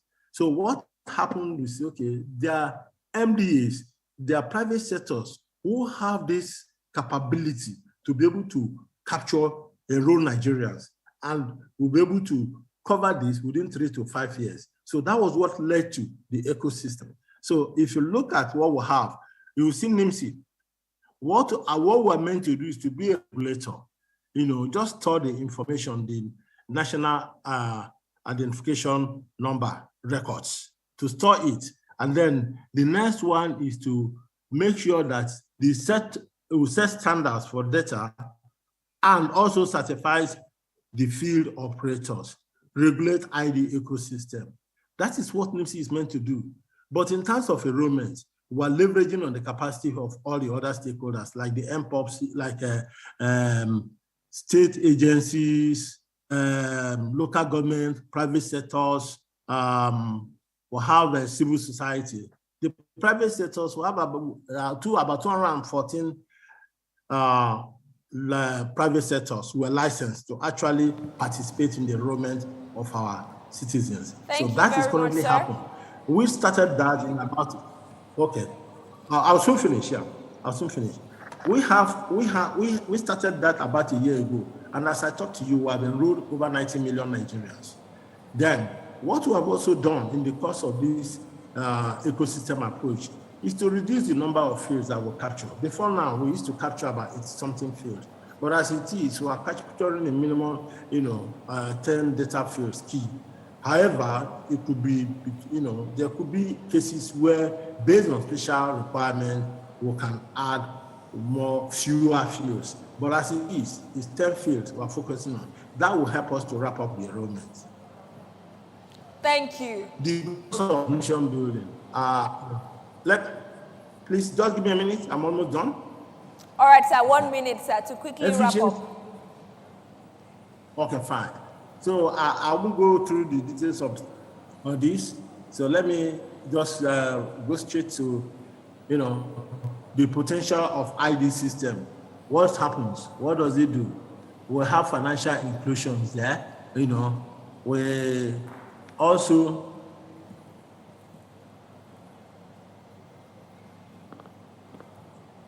have and then safety net, women empowerment, and education.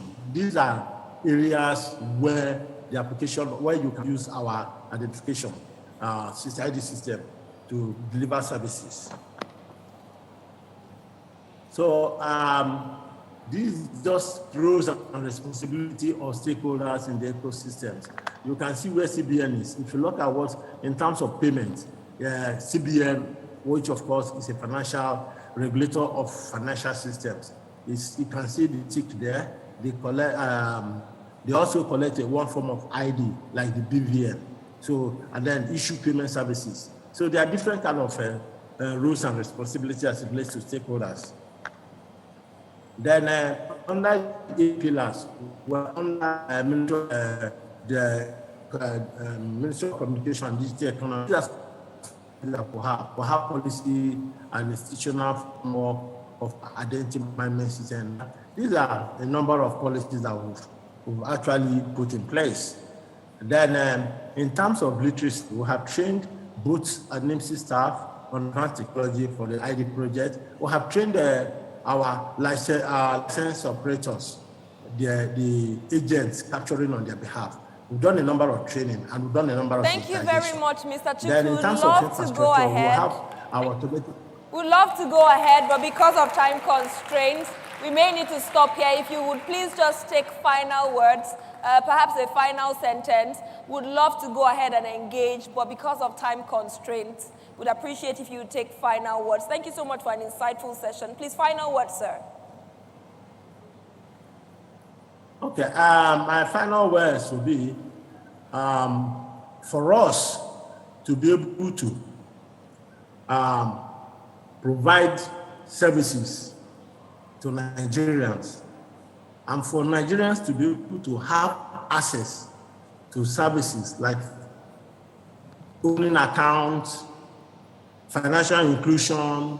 There is need, it's mandatory that Nigerians are issued national identification numbers. Because with that, at least you know who your customers are, and you'll be able to deliver services to them, and they'll be able to have access to the credit facilities, which of course is one of the main functions of financial institutions. So my take is that we need to support this ID system project and also leverage on what NIMSI is doing to be able to deliver to Nigerians and also delight them in the course of delivering these services. That is my take. Yeah. Thank you very much. A round of applause for him, please. Thank you very much for joining us virtually. Ladies and gentlemen, it's now time for lunch. We break now for lunch to come back by 3 3:20 p.m. West African time. So if you're joining in from any part of the world, it's just about 40 minutes break. So please come back by 3:20 p.m. and we'll continue. Now, just a quick teaser before we go for lunch. When we come back, remember I talked about the raffle draw. We will do that.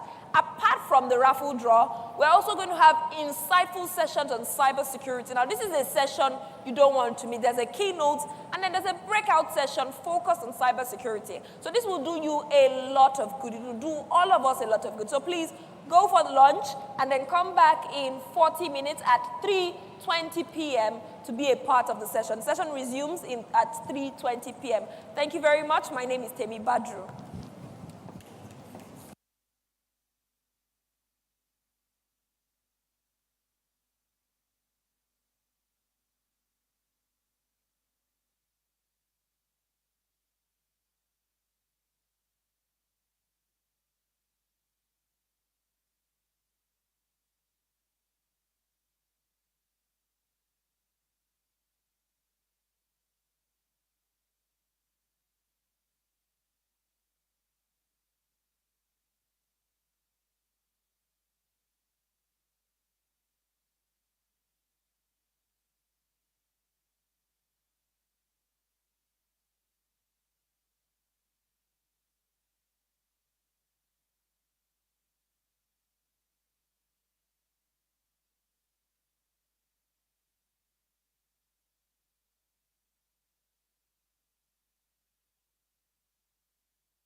please get your writing materials and note it very quickly. Number 1, works at a unicorn. Just write works at a unicorn. I will explain later. If your table didn't get that, write number 1, works at a unicorn. Number 2, founded a startup in 2022. Number 3, organization that starts with a letter P. Number 4 is a Gen Z.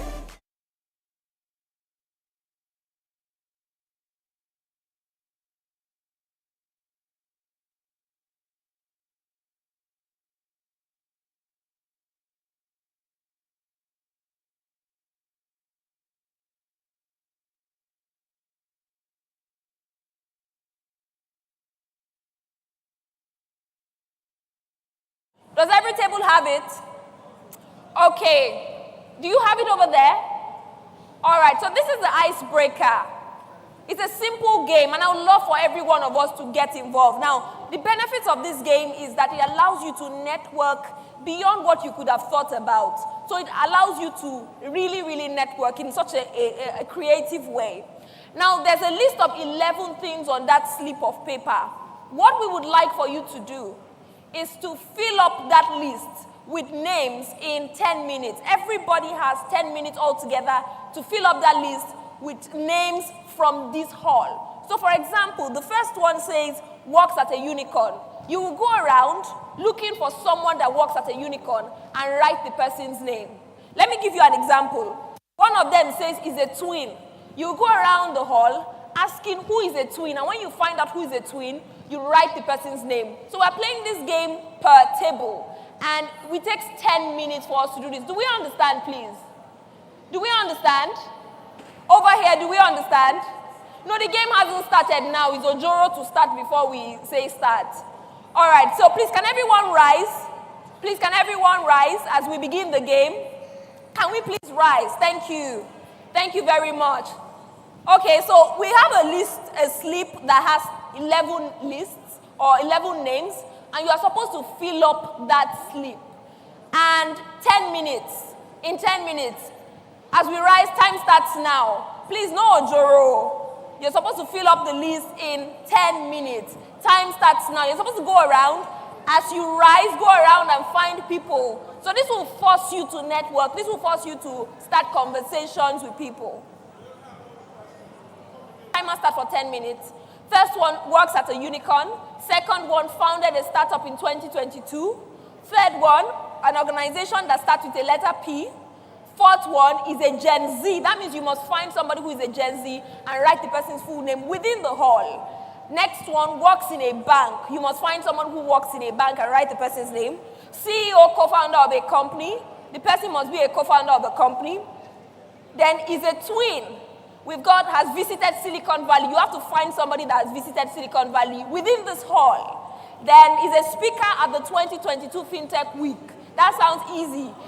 Then we've got is a lawyer, and then is the COO of the organization. So you're not restricted to working within your table. You're supposed to move around looking for people who fit all of these boxes.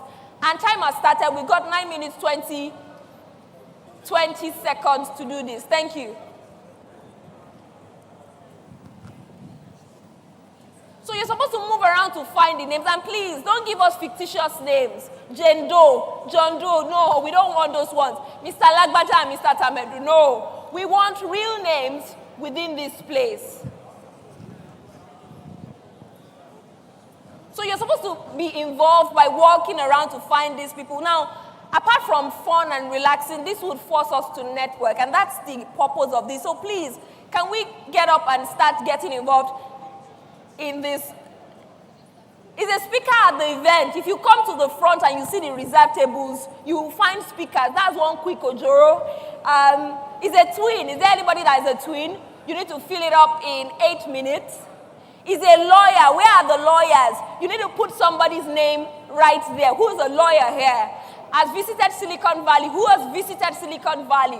Fill it up in 8 minutes, 20 seconds. Is the COO of an organization. So go around looking for who's the COO of an organization. 8 minutes, 12 seconds. 8 minutes, 12 seconds.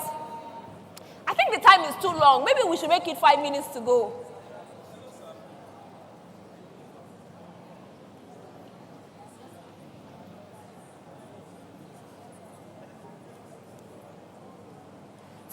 fill it up very quickly. Who's going to win this game? Which table is going to win this game?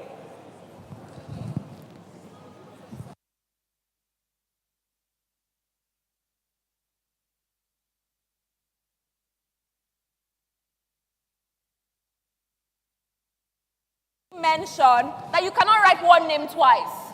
So you cannot find all the answers on one table. You can't write one name twice. So you can't find the answers on one table. You can't find the answers. You've got to network. You've got to leave that end of the hall and go to the second end of the hall to find the answers. Let it force us to network and meet people. That's the essence. To have fun as we meet people. So please fill it up very quickly. 7 minutes, 10 seconds. 7 minutes, 10 seconds. Who has visited Silicon Valley? Who's a lawyer here? Who is a Gen Z? Who is a Gen Z? Fill it up in 7 minutes. Okay, we've got 6 minutes to go. I think the time is too long. We need to cut it down. I'm just kidding. Let's leave it. Who is a twin? Yeah, they need to fill it up. That's the essence of this game. This is a creative way to get us to network.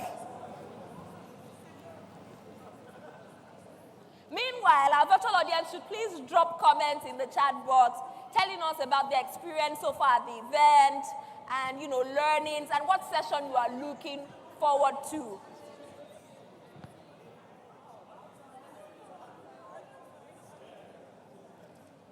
We've got 6 minutes, 12 seconds to go. Who is going to win this game? 6 minutes, 12 seconds. Who is going to win this game? 6 minutes, 12 seconds.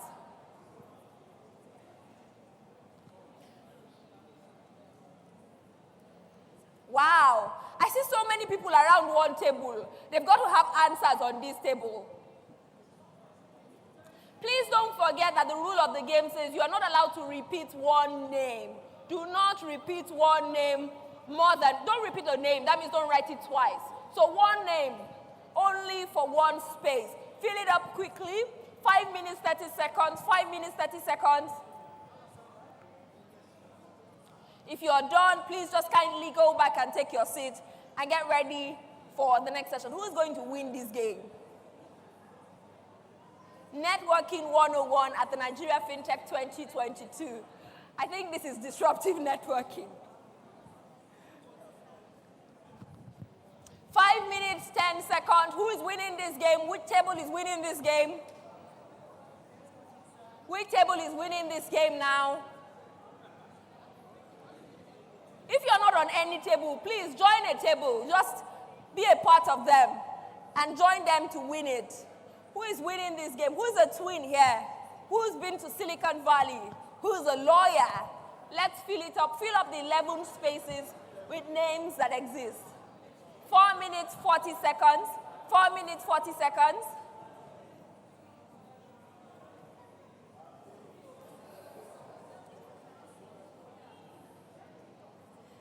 Chief Operating Officer, COO is Chief Operating Officer. So that means that you've got to fill it up with the name of a Chief Operating Officer. And that person has to be in here. Not a fictitious name. We don't want any Jane Does or John Does. We want real names. Thank you. Which table is going to win? Which table is going to win? So let me just give us one quick tip to knowing whether someone is a twin. Now, if he's a twin and he's from Yoruba land, he would likely be called Kehinde or Taiwo, maybe. So if anybody's name is Kehinde or Taiwo, that's an automatic pointer to knowing that that person is a twin. If you see anybody looking young, go and ask them, are they Gen Zs? That's an easy way to know. All right, we've got 3 minutes, 40 seconds, everyone. Fast, let's move faster. Let's move faster.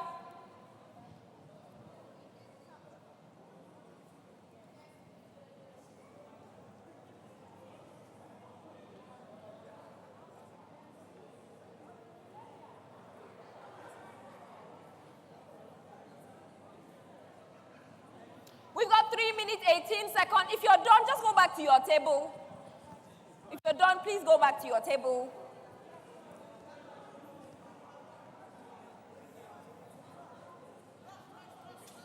So as a tip, a Gen Z is between 1997 to 2012. So Gen Z's 1997 to 2020, 2012. So fill it up quickly. 2 minutes, 55 seconds, everyone. The group on the right side seems to be done. 2 minutes, 42 seconds. 2 minutes, 42 seconds.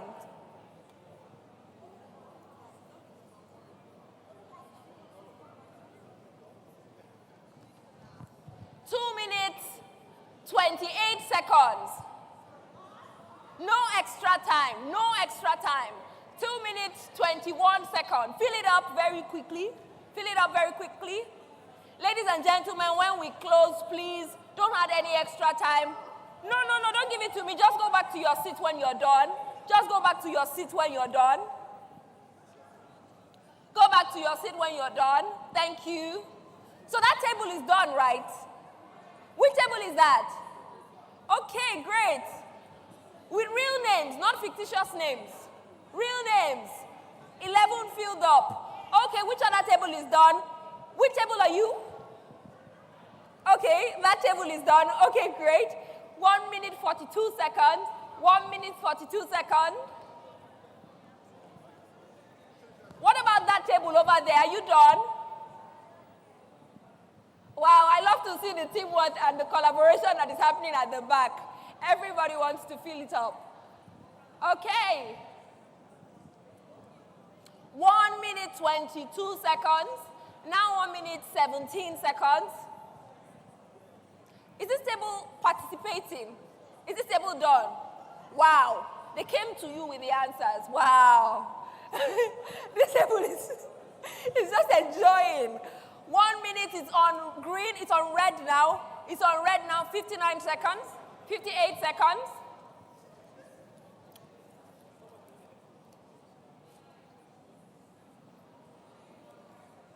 No extra time, please. The rule of the game means that if you're done, you please sit. If you're not done, when the timer goes off, please. It's just a game. We can lose or we can win. That's the spirit of Olympics. It's in participation. So when the timer goes off, please, let's close. 27 seconds to go. Disruptive networking. 20 seconds to go. Okay?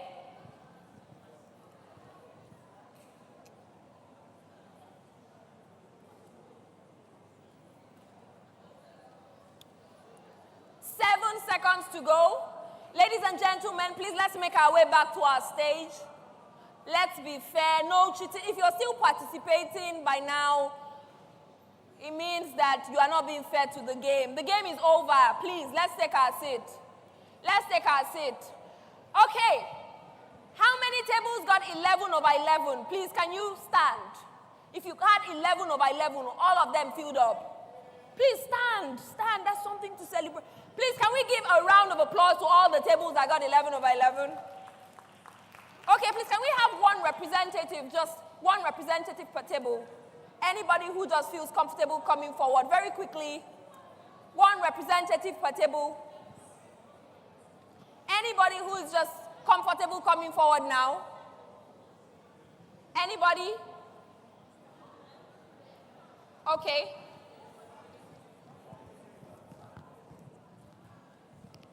Okay, so I'm going to count 1, 2, 3. If you're not here by 1, 2, 3, maybe you don't want to be here.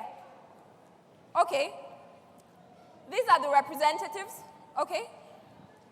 First of all, please, can we give them a round of applause on behalf of their tables? Okay, so these are the representatives that stepped forward. And I asked all the representatives to come forward. One representative per table. If you got 11 over 11. If you didn't get 11 over 11, no, don't come. Please, can you pick a microphone? I just want to ask, what was it like, the experience going around for you? That's all. What was it like, the experience? It was fun. No, you need to say it very loud. Okay. It was very interesting and fun. Please, can we switch on this microphone? Okay. It was so interesting and fun. It was interesting and fun? Yes. Okay, did you meet anybody you had never met before? Yes. Like how many people did you meet? Almost 11 of them. You met 11 of them. Yes. Do you feel that you got business relationships out of this that would, will become business relationships? Yes. You did? Okay, let me pass it to the next person. What was it like? I want to hear your own words, honestly. What was it like, this disruptive networking game? Okay, it was innovative. Okay, it was innovative, it was fun, it was interesting. I mean, I met a lot of people, I networked with a lot of Wow. people, I gained a lot of things. Okay, before participating in this game, have you networked with people, within a short time in such a fast way? Yes. No, before you did the game, have you met people, Yes. up to 11 people? Yes. Okay. up to 11 people, Okay, great. I'd like to hear your thoughts, ma'am. All right, thank you. Your question? Yeah, so question is, what was it like for you? Wow, the game was just so fun. Okay. Tension was high, but I Okay. was trying to meet up the time. Okay. And I so much love it. All right, please, can we just give them a round of applause? All right. You just came up. Just one word for what it was like for you. Just one word, very quickly. What the experience, what you learned from this experience. Okay, I really had fun and Okay. I enjoyed, though I didn't come early. But Okay. The time I came, I enjoyed it. You enjoyed the game? Yes. All right, thank you very much. A round of applause as they make their way to the stage, or down the stage, rather. A round of applause, please. Thank you. That's it. Okay, that was just to get us to meet one another and to, just let our hair down a bit, have some fun as we go on with the session. Don't forget, we're going to have the quiz where somebody gets to walk away the Huawei tab. If you missed out on this game, don't miss out on that quiz. Please, don't miss out on the quiz. Ladies and gentlemen, it's now time for the keynote presentation. And ahead of this presentation, I think I would like to ask us, is there anyone that knows anybody that has been a victim of cybersecurity threat? You know anybody that's been a victim of cybersecurity threat? Please raise your hand. Cybersecurity threat. Maybe somebody was scammed online. Maybe somebody, was defrauded online. Maybe some money was taken online. Anybody? Okay, that's to show that almost the hall is filled up with hands raised up. And that's to show that this is such an important conversation. A lot of money, billions, is lost to cybersecurity threats. And this conversation is going to answer the question about how we can protect ourselves and our companies, our organizations from cybersecurity threats. And I'm very honored to bring up for this keynote presentation on building a sustainable fintech ecosystem, cybersecurity imperatives, the GM operations and technology at EcoBank and the President, Information Security Society of Nigeria, of Africa, Nigeria, and ISAN. I'm talking about Dr. David Isiawe. Can we give him a round of applause as he makes his way to the stage? Thank you. Thank you very much. Good afternoon, ladies and gentlemen. It is always a tough task to speak to people immediately after lunch, right? So that's my job for today. And I think working together with everyone, we should be able to overcome the impact of the lunch that we have had. It's my pleasure to be here to speak to a few of the issues around cyber security, especially in the fintech space. This is just an outline. All right. Have we been hacked already? Okay, so by way of introduction, ladies and gentlemen, the high level of interconnectedness of businesses, the very high level of deployment of digital devices, digital mechanisms into the financial services space has completely revolutionized how financial services are provided.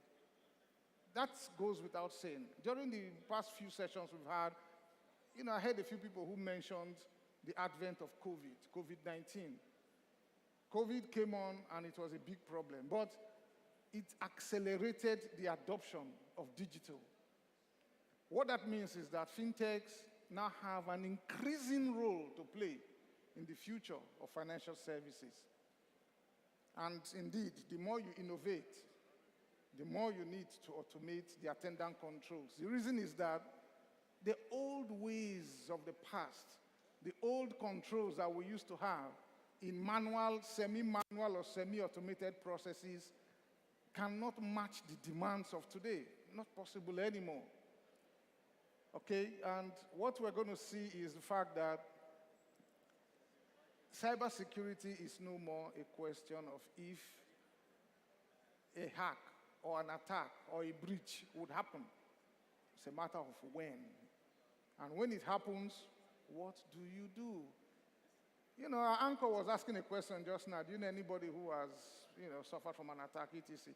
Everybody that is sitting here, I'm almost certain that in the last 4 to 6 weeks, you have either received a text message or an email message promising you something, either a job or a business, or in some cases, what we even saw was some level of advisory or consultancy service. Come to us at Agege to one office, and the job is there waiting for you. Some even sent out messages asking people to choose their time slots when they want to come in for the discussion, for the consultancy job.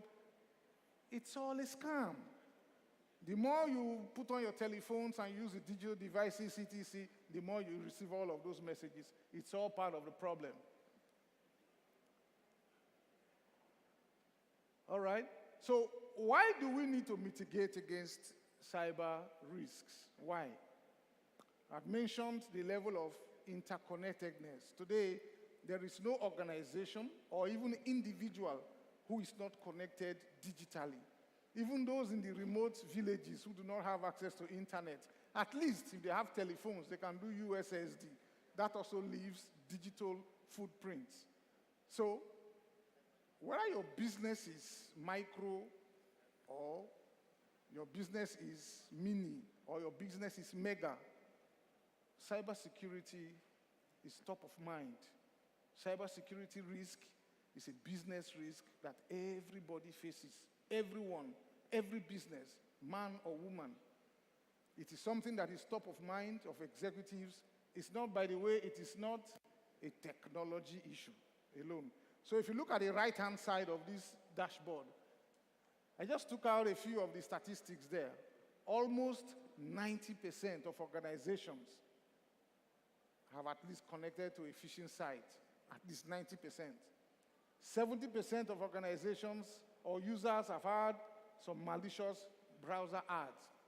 I think that number is even conservative, but that's what the study shows. Another 70% experience some level of crypto mining. Sometimes you find out that your computer is just hot, very hot, or at particular periods of the day, your computer system, even your telephones, very hot. Or you find out that your electricity bill is just running. You don't know what you've done, but those of you who they call it NEPA card, right? The recharge of your cards, your prepaid meters, you find out that everything just runs out. You may be surprised that what you are experiencing is crypto mining. Crypto mining, almost 70%. So by the time you see that your telephone is very hot, if you ask yourself, is anything going on here? If you see that your laptop or your PC is extremely hot, some guy sitting somewhere, maybe in Russia, like that gentleman we saw who spoke to us, may just be there. It's called island hopping. The island hops into your system, turns it into a small command center, and then starts doing crypto, start mining digital currency from your system, free of charge. Your system becomes hot, your electricity bill grows, and yet you don't know what's happening. It's happening about 70% of the time to organizations. And then, of course, there is the ransomware menace. It's a big problem. All right? Okay, so these are just a few of the different types of cybersecurity threats that are top of mind. You see there, from malware. Malware is very common, very, very common, malware. I'm sure we know malware stands for malicious software, right? Software that is specifically designed to cause damage. And it is distributed by through different means. Could be email messaging, could be even a WhatsApp message. And there is something called steganography. It could be through Stega. Stega is where a deadly malware is hidden in a picture and is sent to you. And a lot of us, we have our telephone settings in such a way that anything you access, either on WhatsApp or on the internet, is downloaded automatically to your telephone. That's a very risky thing to do. Please, if your setting is like that, change it from today. You must not download all those pictures and videos automatically onto your phones. You should deliberately copy and download and save whatever you want to save. For a lot of people, once they access anything, picture, video clip, whatever on WhatsApp, it is automatically downloaded onto their phones. You will get hit one day by what is called steganography inside malware. Malware that is inside a picture or inside a video clip. Then, of course, you have your phishing messages, all kinds of messages that you receive by email all the time. And then, of course, password attacks. There's one there called DDoS. DDoS is distributed denial of service attacks that involve the use of a large number of packets directed at a specific target. And when that happens, the target can usually cannot withstand the attack. I think our friend from Huawei is here. Last time we were talking, at the hotel a few weeks ago, Huawei announced to the whole world that they have a DDoS, anti-DDoS mechanism, an anti-malware device that can handle all of that. There are a number of tools that can be used for that as well. And then, of course, you have man in the middle, rogue software, etc.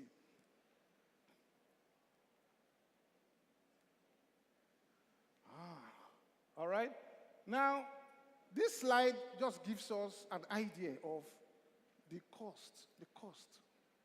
What is at risk in terms of cybersecurity? In cyberspace, how much can people take? Today, all you need is a telephone that has access to the internet. And so with $100, you should have that. And you have access to $6.5 trillion. That's the market space with a simple telephone. Sitting anywhere, you can be in this room, you can be upstairs, you can be at any of those shopping malls around the place, and the amount there that you can access is 6.5 trillion. It is expected that that market space is going to grow in another 2 to 3 years to $10.5 trillion. That's a lot of money. What this has done is to turn upside down simple principles in finance. High risk, high return, right? With cybersecurity, low risk, very high return. Because your cost is just $100.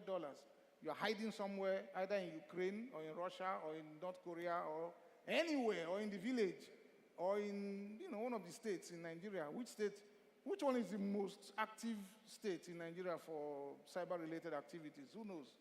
What's the name of the state? No, reactive. There's one in Edo, there's one in Onitsha, in Anambra. Those states, they are very, very active in this space. So there's a lot of money to be made. The risk is very low. Investment is very low. Now, these are some of the things that can happen, ladies and gentlemen. Whether you are fintech, whether you are a bigger company, whether you are a conglomerate, if any of those threats crystallizes, these are some of the things that can happen to the company. You lose your intellectual property, you lose your competitive advantage, you have contracts that you cannot meet and they will get terminated, your customers will be very unhappy. Of course, you have related disruption in your operations and your performance, and then credit rating will go down, reputation, of course, will be heavily damaged, and for areas where you have insurance, your insurance premium will also go up. Now, what are the different challenges encountered? We've spoken about some of these already, but you find here that the different types of fintech-related cybersecurity challenges, you have application breaches. This normally happens when you do not do enough testing. You see, one thing that fintech brings to the table, to the marketplace, is agility, speed. The fintechs are very fast. They can hit, the ground running. They take care of customers' needs. But the danger there is they don't do enough testing. And if you don't do enough testing, then you go to market with products that have vulnerabilities, that have gaps. The cyber criminals are not sleeping. They are always doing research. At night, when people are sleeping, the guys are by their PCs. They are working very hard. They determine all of those vulnerable applications and they hit them. What about malware? We've spoken about malware already. That is a major, major threat that the fintech world faces. Let's be very careful. You cannot just click. Even if your boss sends you a message, even if your MD sends you the message, don't click on the attachment unless you are very sure that that message came from your MD. Otherwise, you will just be hit either by general malware or ransomware. And then, of course, we mentioned distributed denial of service already, using a lot of systems. There's something called IoTs. I'm sure a lot of us are familiar with the Internet of Things. And in that space, there's very little security. So a lot of those IoT devices can actually be turned into an army of zombies digitally.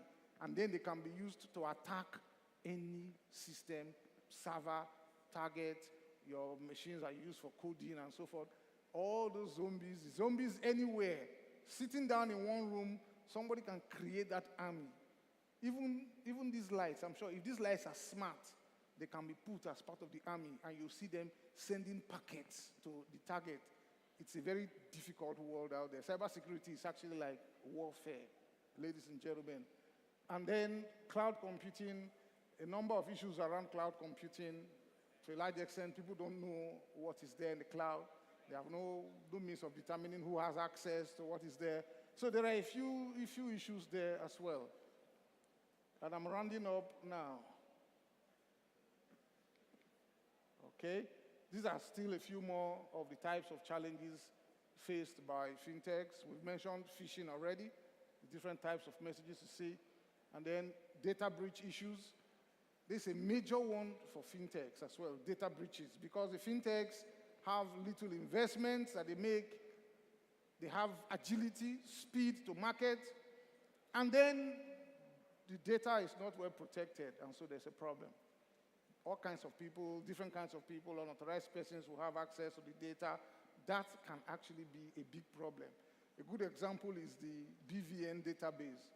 I know that NIBS sent out letters to all banks late last year, all banks, mandating them not to give access to any fintech to their BVN data, because you could have very serious problems here with data breaches. And then third-party unsecured services, again, the entire ecosystem is as secure as the weakest link. The entire ecosystem, the digital space, the fintech space is as secure. So, and I started off by talking about the interconnectedness of businesses. No one business or entity can do it all alone. And when we had the panel discussing the global work situation, somebody mentioned that the workers can be anywhere. They can be in Africa. They can be working for companies across the world. The average tech person wants to support different types of companies. That's a big problem. So one third party accessing your network, if that third party's own systems are not secure, the bad guys will come in from there, and that's it, and it's a problem. The last one I'd like to talk about briefly is money laundering risk. Ladies and gentlemen, all of the fintech people here, please let us keep that in mind, money laundering risk. The fintech systems that are being developed, sometimes because they are so smart, so agile, monies move at the speed of light. Money can move easily. Transfers can be made easily. If you do not have a means of verifying the source of the money, if you are not integrated to other subsystems that provide that level of assurance as to the cleanliness of the monies, then the fintech operators run a very high risk. How many of us heard that 2 Nigerian directors were sentenced to jail running their fintech organization that handles money transfers in the US, UK, across the world, but a lot of the transfers are coming to Africa and to Nigeria. 2 of them were sentenced to jail. That was a few weeks ago. How many of us heard about it? Okay, only a few hands. Please, oh. All right? That's the reason I'm talking about it last. Please. Fintech has speed. Fintech has agility. The monies can move. The systems we are developing can transfer these monies very fast. But if the money is not clean, the FBI was monitoring these guys for a long time. They did not know. Once they had enough evidence, bang, they took them to court. The guys were in shock initially, and they started fighting with the FBI. They got lawyers. They sat down and said, you know what? Even if we prosecute this matter till the end and we're able to win, we will be bankrupt. So guys, let's just plead. That's how they got sentenced. I was very, very sad. Nigerians, good guys, fintech guys, fantastic systems and applications that they have. Where are they right now? They are in jail, 2 of them, because of that risk. Okay. And I think that takes us to the next slide, which should be the last slide, on key imperatives, on how you can build a resilient cybersecurity program. I've actually spoken about them. Let's pay some attention to training. We've talked about that all over, different people talking. Upskilling is very important. The key one for me is compliance with standards. Compliance with standards. If you are able to do this, just 50% here, you would have solved item 3. You would also solve part of item 4, part of item number 1, and number 5. This one, compliance to standards. Ladies and gentlemen, it does not mean that if you are compliant with ISO 27001, you are compliant with ISO 22301, oh, you are PCI DSS compliant, then it means your systems are all safe, they cannot be hacked. No. But what it means is that it enhances your cyber security posture and makes it very difficult for the hackers to get at you if you are able to meet these standards. So, fintechs, normally, they are bedeviled by item number 4 there. They don't have money for investment. They go very fast, they move quick, and so forth. If you don't pay attention to standards and you don't have encryption on your data in transit or data at rest, it's open, anybody can access your data, you got a big problem. So it's important that we pay some level of attention. That's why I said, if we can do 50% of this, just be compliant with global standards. You will know that encryption, your data should be encrypted. In some cases, even your network should be encrypted. And once that happens, once that is in place, the hackers, when they come to your door, they knock on your systems, they see encryption. It will take them some time, or they cannot even break through. Sometimes they can, but it will take a while. And finally, ladies and gentlemen, okay, all of the things you see here speak to the previous slide, which we've covered, which is defense in depth. Have layered security. Layered security from protecting your software using encryption and other measures, like we mentioned. Then you protect even your hardware. You ensure that there is access. Access is only granted to authorized persons. And then you apply patches. As the patches are available, you're applying them. You're securing them as well as much as possible. You protect your network perimeter. You have your firewalls in place. Not expensive. Even Microsoft has firewalls, right? Even, So in those days, all firewalls were hard, devices. But now you have software. Firewalls, strong, your perimeter. Even your physical security is all part of it. And then you have policies, at least basic policies that guide and direct your operations, which is the last one there, policy and procedures covering everything. So you just have layers of controls and security in place. So that if, or when, it's when the attackers come. If they break through the first layer, they will meet a second one. They cut through that one, they will meet a third one. They go through that one, they meet a fourth one. And those guys don't have patience when they want to attack. Then most of the time, 80% of the time they drop off. So we must learn to increase the work factor for anyone who wants to attack our systems. And finally, zero trust, never trust, always verify. Don't give people access that they don't need. Don't give superfluous access. Some systems, everybody's an administrator. That must not be. There should be least privilege. Whatever people need essentially to do their work, that's what they should have. And this just speaks to everything that we have said, from your layered security, governance, regulatory compliance, your policies and procedures in place, and then you apply, you make sure you have compliance with international standards by applying the appropriate controls. So you have your operational controls in place, as well as your administrative controls. And then you have your technical, software updates, vulnerability patching, and all. We've spoken about everything that is here. Once we're able to do this, ladies and gentlemen, then we can be reasonably sure that we are safe and secure, and we can go to sleep with one eye open. Thank you very much. Thank you. Thank you very much, sir. Thank you so much for an insightful session. It was quite insightful. I mean, taking us through, some of the threats to cybersecurity for the fintech ecosystem, and also imperatives for fintech players, to protect themselves and protect their organizations. So thank you very much. Now, ladies and gentlemen, we're moving on to the breakout session now. And the breakout session is still continuing the conversation of cybersecurity, because this is such an important topic. So I'm glad we have a breakout session of 30 minutes to discuss it. We're having 4 breakout rooms. Physically, they're represented by the whiteboards just right in front of you. So everywhere you see a whiteboard, it's an indicator that there's a breakout room holding there. The first one for breakout room A is going to focus on understanding the nature of cyber threats. So if you're interested in learning and sharing about understanding the nature of cyber threats, you want to go over there. And the speaker who is facilitating this session is Tunde Balogun, Managing Partner at Octasis Limited. Can you please indicate, Tunde Balogun, if you're in here? Okay. All right, please, over there. So if you're interested in the theme, understanding the nature of cyber threats, please go along with Tunde Balogun to be a part of it.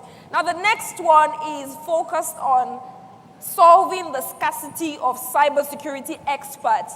Solving the scarcity of cybersecurity experts. And we've got Joy Omoru, who's a cybersecurity specialist, who's going to be moderating the conversation on this one. That's room B, and that's represented by that whiteboard over there. So if you're interested in learning about how to solve the scarcity of cybersecurity experts, you want to move over there. Ma'am, please, can you raise your hand, Joy Omoru, so that, okay? So please just go along with her to B. B is supposed to be after B is, okay, so B is here, so that's represented by the board. So please just note the facilitators and you know where the session is going to hold.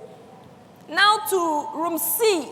We've got a conversation on data compromise and data security. If you'd like to learn and share around that topic, please go along with Mike Odusomi. Mike Odusomi, CEO Maxut. Please, can you raise your hand? Okay, Mike Odusomi is going to C. That's Team C. If you're interested in that topic, that's Team C right over there. Thank you, sir. So please go along with him if you want to learn and share more about data compromise and data security. Okay, thank you. And we've got Team D. Team D is, if you are not in Team A, you are not in Team B, you are not in Team C, you are automatically with Team D. So I guess that's the rest of us. And that's focused on winning strategies. Now, to moderate this conversation on winning strategies, the speaker is Kehinde Giwa, Head, Technology Security Operations at Stanbic IBTC. Kehinde Giwa, please, can you indicate by waving? Okay, great. So please, go along with Kehinde Giwa to be a part of the session on winning strategies. Our virtual audience can please just click on the icon on Zoom that enables you move into the breakout rooms, any of the ones you've registered for. All right, we'll be back in 30 minutes. The timer starts is going to start to count from now, 30 minutes. And by 30 minutes, we'll reconvene as we did yesterday. When we reconvene, we'll talk about key highlights from the session. Then we'll have our quiz and find out who walks away with their away phone. And then we close for today. Ladies and gentlemen, have a great time at the breakout session. And we'll resume in 30 minutes as, a general session. Thank you.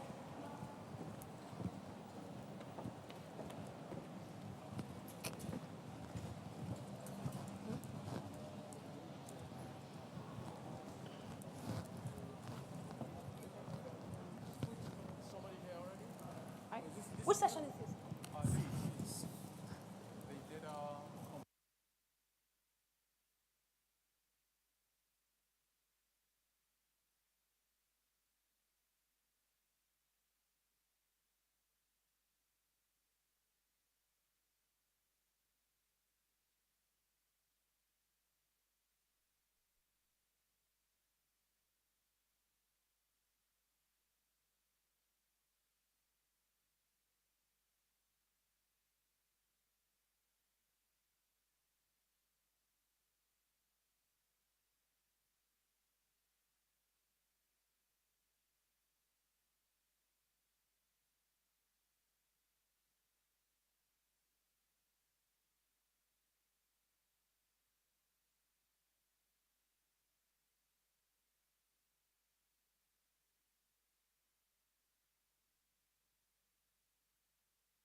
Send me the number that you got. Oh, okay, that will be later, right? Yes.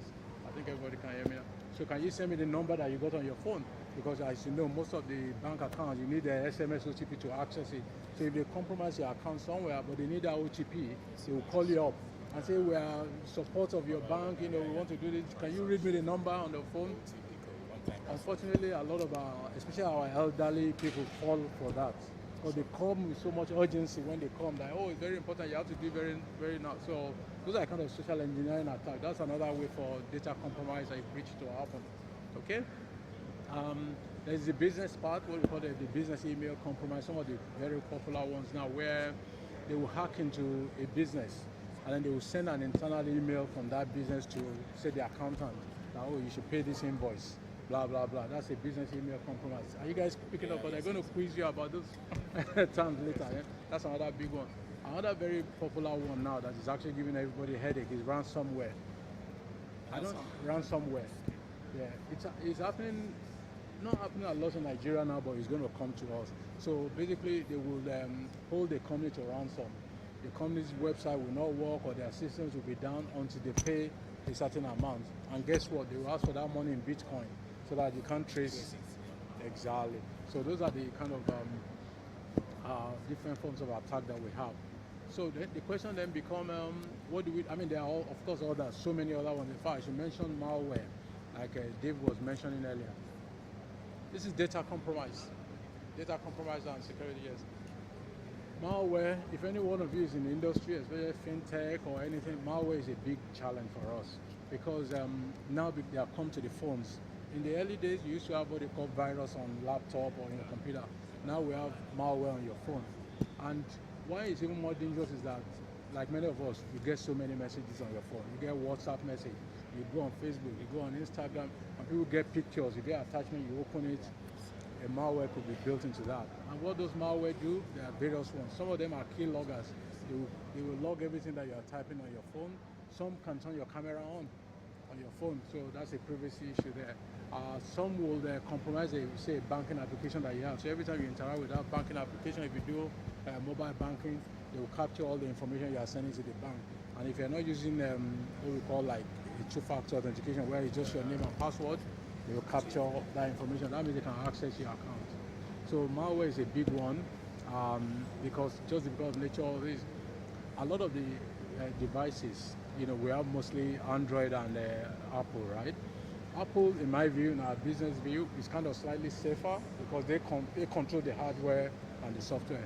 But Android, as you guys know, anybody can make an Android device. The operating system is free, so you can be Samsung, you can be Techno, you can be everybody. So that means there's a little disconnect between the device and so they are much more susceptible, in my view, to malware.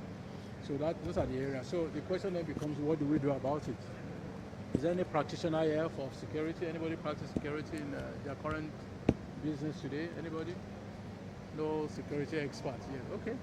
We analyze the risk. Okay. After you analyze the risk, you mitigate it. Analyzing the risk entails knowing the measure or extent to which the damage might have occurred. Yes. Then you mitigate it. After you mitigate it, you now try and eradicate, reduce, or eliminate. Exactly. That's a very good definition. Well done. Thank you. That was a good definition. So, in broad terms, what you said was perfect. That's what you have to do. But one of the things that you have to do when you work in an enterprise is that we look for best practice. So you're not reinventing the wheel. There's a whole lot of process that people have tested out. There's a lot of framework or standards. If you remember, Dr. Israel was talking about ISO 27000. I don't know if anybody paid attention. NDPR, all those things. Those are all like framework to guide you. So you have a security management system. All of them are not applied to you. If you're a small organization, maybe you don't need, remote device policy. But at least you gain something about, for example, your email policy. One big factor that we didn't mention was user awareness. I think, yes, 80% of a lot of compromise that happen to data is because of a user being careless. Either they use a password that's been compromised, or they fall for a phishing attack. Like we said earlier, I click on an email thinking, and it takes them to a website that is, a lot of, so 80% of our problem can be solved if we can educate our users about how to be more careful. So if you get an email from somebody and it has a link, it says click on this link, I don't click on any link. I'll go to their website and type www myself and actually make sure I'm going exactly. Because sometimes you can see something like gtbank. I don't know if you say .com. They might spell GTI Bank or something like that, you will not pay attention. You will think it's GT Bank, you click on it. The front end will look like GT, it will give you a login prompt. All it's trying to do is just to capture your username and password so that they can then go and log into the right GT account for you. So user education is the number one thing that we need to do. The second part is what I was getting to earlier, where if you are a bigger organization, most likely, even if you are not big, you can download some of this framework or standards and adapt it for your own organization. You don't need, you might not need an external consultant to come and do it for you. All these big companies, they spend a lot of money bringing an ISO 27000 expert. Some of the standards are very, very specific to an area. Like the PCI DSS that was up there's one called PCI DSS, is a payment card industry. So they all come together, all the people that issue cards, the Visa, MasterCard, all the cards, and have a standard for how people manage their cards. So if you are a merchant, you are collecting people's card, or you're a bank, you're processing payment, there are some very, very strict guidelines that you must stick to. But they are trying to make sure if somebody breaks into their card network, that could be the end for them. They could ruin them. They could ruin them. So very, very strict. So everybody has their own. In Nigeria now, for people who have been paying attention, we have what they call the NDPR, Nigerian Data Protection Regulation. Very, very powerful. It's going to get much more strictly enforced. But they're enforcing it now. I mean, the finance banks and so on, they're really following it. So that particular regulation is about privacy of data. So my information that I'll keep with the bank must be private. It mustn't be shared. It must be secured. And the most important thing, they can't just share it with somebody else. Like, they can't go and sell my name to another company to be marketing something else to me. So very, very strict regulation that we have in Nigeria now on data, and it applies to the finance, it applies to the health sector, so that the regulations are a big part of what we do. And then, of course, technology. At the beginning, I mentioned a few of them. The most basic one that everybody should understand is backup.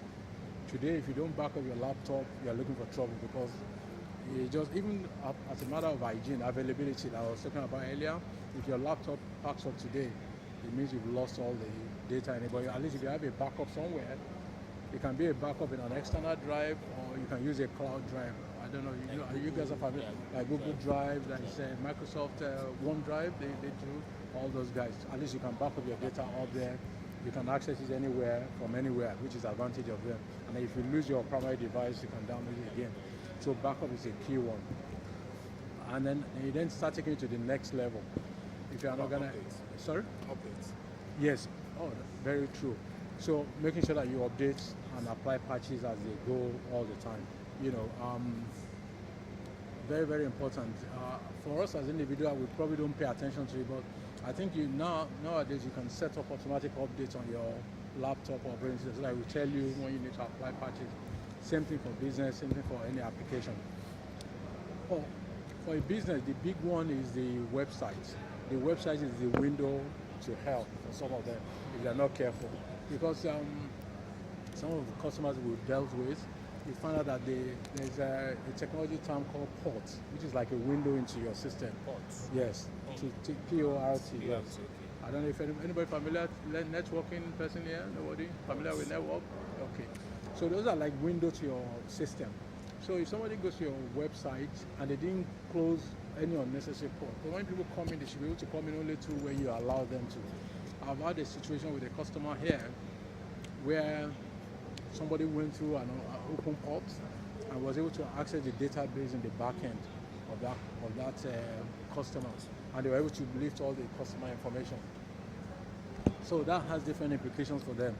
That customer information has the customer account number, like all the billing they do every month. He has account, he has all that. That's number one. He has their name, he has their phone number. So they were in trouble for various reasons. One, the customers, if they steal your money, let's say I have my account with you and I have 10,000 naira there. If I come tomorrow, I see one. You are liable now, you the bank, you have to pay me, So they have that liability, big one. Then they have to face the regulators. The CBN will fine them. The NDPR, they will fine them for violation. Then the Data Protection Agency, the new agency now that we have, will fine them some money. And worst case, they might even put their name in the paper that this thing was careless with customers' information. So very, very important that when you have a website, It has to be encrypted. Does anybody understand the terminology encryption? What it's about? Meaning that only the true end can read the information exactly. So you have to encrypt. So a website is encrypted. It has a certificate, so that if I'm going to www.fintech.com, I'm making sure that is where I'm going to. If it has a certificate, exactly. If it doesn't have a certificate, sorry, sure, go ahead. About some website, there's some website that's the aspect of HTTP. Okay. Yes. We have some that has HTTP. We have some that have S. Yes, exactly. Is it that HTTP website? Is it like secure? Yes. S means it's secure. Yes. So it means I can't say. What about HTTP? HTTP is not secure because somebody else can pretend. There's no encryption between you and them, and there's no certificate at the end because that certificate is what is used to do the encryption. So when you communicate, you can only talk to that website. Somebody else cannot impersonate that website. But the HTTP means it's an unsecure website. As a matter of fact, somebody called me today that our website had a problem, so we should fix it. Yes, maxut.com, our website. Yeah, it will give you the warning. Sorry, Maxut, M-A-X-U-T. So it will give you the warning, and it's up to you as a user to decide whether you want to proceed. Most awareness. Exactly. Exactly. So some people will just say, "Oh, it's nothing. I'll just click." But if you are aware that the website I'm dealing with might not be, you will quickly think through it. So a lot of user awareness is a big part of what we do. I don't know, just to try and get an idea of the audience. Are you guys mostly employed by company or running your own business? Anybody who is doing what? Let me start from you then. Sorry, are you doing your own business or running your own or employed? Yes, or a student? No, I'm on my own. Oh, you're a programmer? Or? Yes. You guys are the most dangerous. The programmers are the most dangerous because... I'm still learning. Okay, you're still learning. Okay, very good point. Let me just quickly make that point. Software developers, in their nature, all they want to do is just get the software out. Security is the last thing on their mind. They have deadline, they want to make money. Just even the fintech, all this fintech that you see there, the CBN is going to come hard on them a little bit now. They're going to form what they call a cybersecurity framework. They created one for the banks, the normal banks, but I think they're creating another one now for this fintech that they must follow some basic principles. Because otherwise, they're just software, they just want to give their app out and do what they like. Talking about that, recently I had an experience with one of these fintech. Is a lender he lends money to people. I forgot their name. I think there are so many of them that do lending app, so you can easily get on our exactly. So this guy you go and lend money from them, but in the background they plant some, I won't call it malware, but that thing harvests all your contacts on that phone. Okay, which is illegal on its own. Right. And then, yes, and then to make it worse, if you default on your payment, let's say you are late, you will now send a message to all your contacts. Yes. That's what they did. Yeah. Like all this. But it's illegal. It's so illegal. Yeah, you shouldn't do it. Yes, sorry. Yeah, so you're very correct. So much as then, some would plan that malware and then harvest your data. But what a few of them now do is when you're downloading their app, right, to take that loan, there is a terms and condition, which is written in very little print. You don't see it. So once you check, the terms and condition, because you are in a hurry to get your loan. Yes. There is a term and condition that states that you have access to your contacts, your messages and your gallery. So you actually gave consent for them to read. A lot of Nigerians, you are after that money. Yes. You check it, you don't even read it.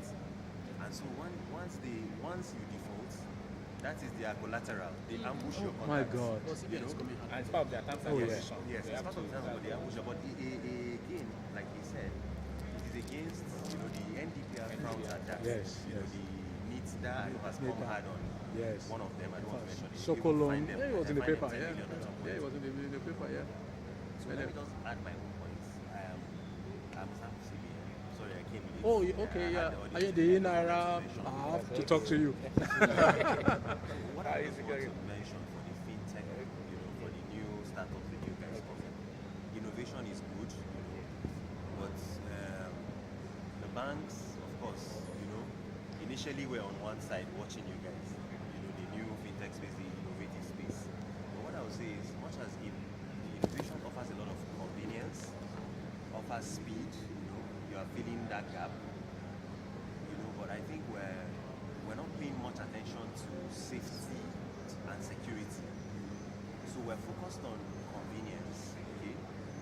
sometimes we drop the entry barriers. Yes, we know the traditional banks had those issues of authentication, onboarding requirements. The fintechs are not so much on that, but I think we need to find a balance. Okay, so controls should be there even at the point of onboarding, and also for carrying out transactions. You made something they mentioned about second factor of authentication. Most times we don't see that with fintechs. So when I'm able to socially engineer you and I harvest your details, I can just run with it. You're at my mercy. I can do anything I want to do with your phone. So I think we need to find that balance. And a lot of regulations talk about those things, those authentication requirements, so that much as yes they are convenient, there's some security too. Because if people come in and they lose funds, they go out and don't want to come back again. So the efforts are trying to get them to embrace that new technologies even if it's differentiate. That's just what I want to Thank you so very much. That was a very good contribution. You work for CBN? Yes, oh, okay. So you are here for the Naira. Is it done now? Is it over now today? The Naira. Today we're done. But we're here tomorrow as well. Oh, okay, perfect. Oh, you're here tomorrow. Okay. So that's good. So yeah, I just want. Okay. I have a question regarding terms and conditions. Is there a way that customer tend to avoid reading all these terms and conditions? Understand? After before victim to what is happening. Meanwhile, as I've said, it has been embedded in that terms and conditions. Is there a way maybe, I don't know, to make that terms and condition like so voluminous that so many people don't care to read it at all? So I don't know if there's a way to. It's one of the techniques that they use. It's not just them here. They make it look so onerous that you don't want to read it. Just accept it. I don't have you ever tried to that. install any software? You just put all this term and everything, just agree. You don't know what you're agreeing to. But there's a part of law that says, you cannot put a condition that is unreasonable on somebody. I can't be saying I'm buying your software, you go and embed that I'm going to sell you my house or something inside it somewhere. Even if I agree, they're going to say it's not reasonable yet. So, unfair exile, that was the term they used. So I think that was what happened to that loan company. That, why are you telling, and then you're saying to his contacts, they're trying to embarrass the person and all that. So that's violation at so many levels of personal data and so on of that user. So very important. So let me just quickly check. Somebody else want to volunteer? What do you do, madam? Oh, NCC. Oh, good. So I just wanted to add my voice because this is my concern. We like it or not, we're all consumers. One way or the other. So what we have tried to do from our own regulated perspective to deal with this consumer challenge is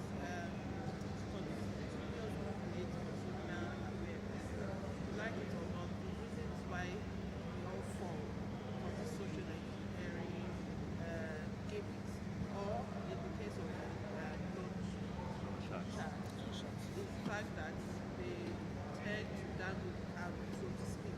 Yes. When the need of a particular service, so we can't be bothered for our safety guards and less that. But for NCC, what we've done over the years is it is mandatory for all service providers, irrespective of whatever service you provide, maybe your cyber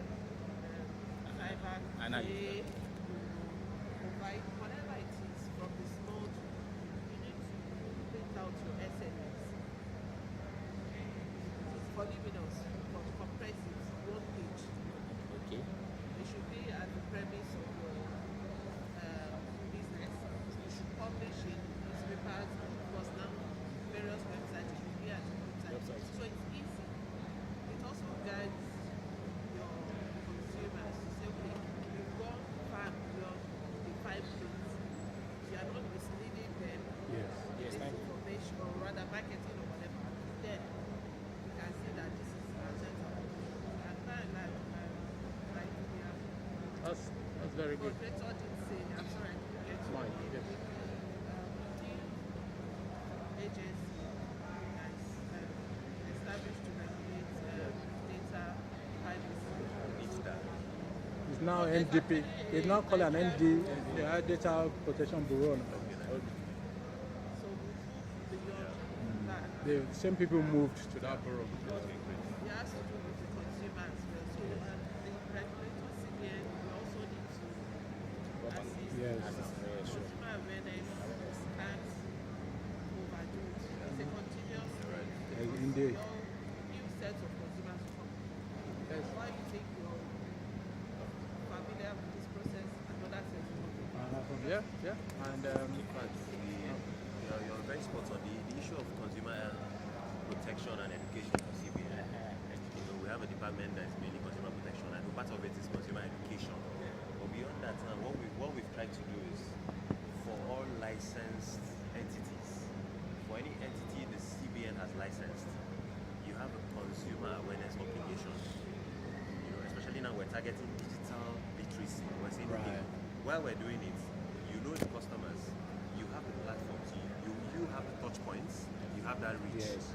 So that's why periodically you get messages, emails, and all that. But for the fintechs who are not really within that financial perimeter, even though we're trying to accommodate them with the regulatory sandbox, there are some guidelines that have been issued on regulatory sandbox. I don't know if you've heard of that. So let's visit the CBN website and see how we can come and test our products. Yes. There's a guideline on open banking to see, just to now say, okay, we don't want you far away, come in, So we're trying to say, okay, because the fintechs, yes, one way or the other, they share some APIs with those licensed entities. Yes. So we're saying now, we want to even see what you're doing through the regulatory sandbox, the guidelines on open banking. So we may want to go and look at So you're talking about the fintechs that are not licensed? Yes, that are not licensed, because that's where some of the trouble is coming from. For the licensed entities, yes, because the CBN can hit the hammer and find them, and compel them to refund. They are quite well behaved.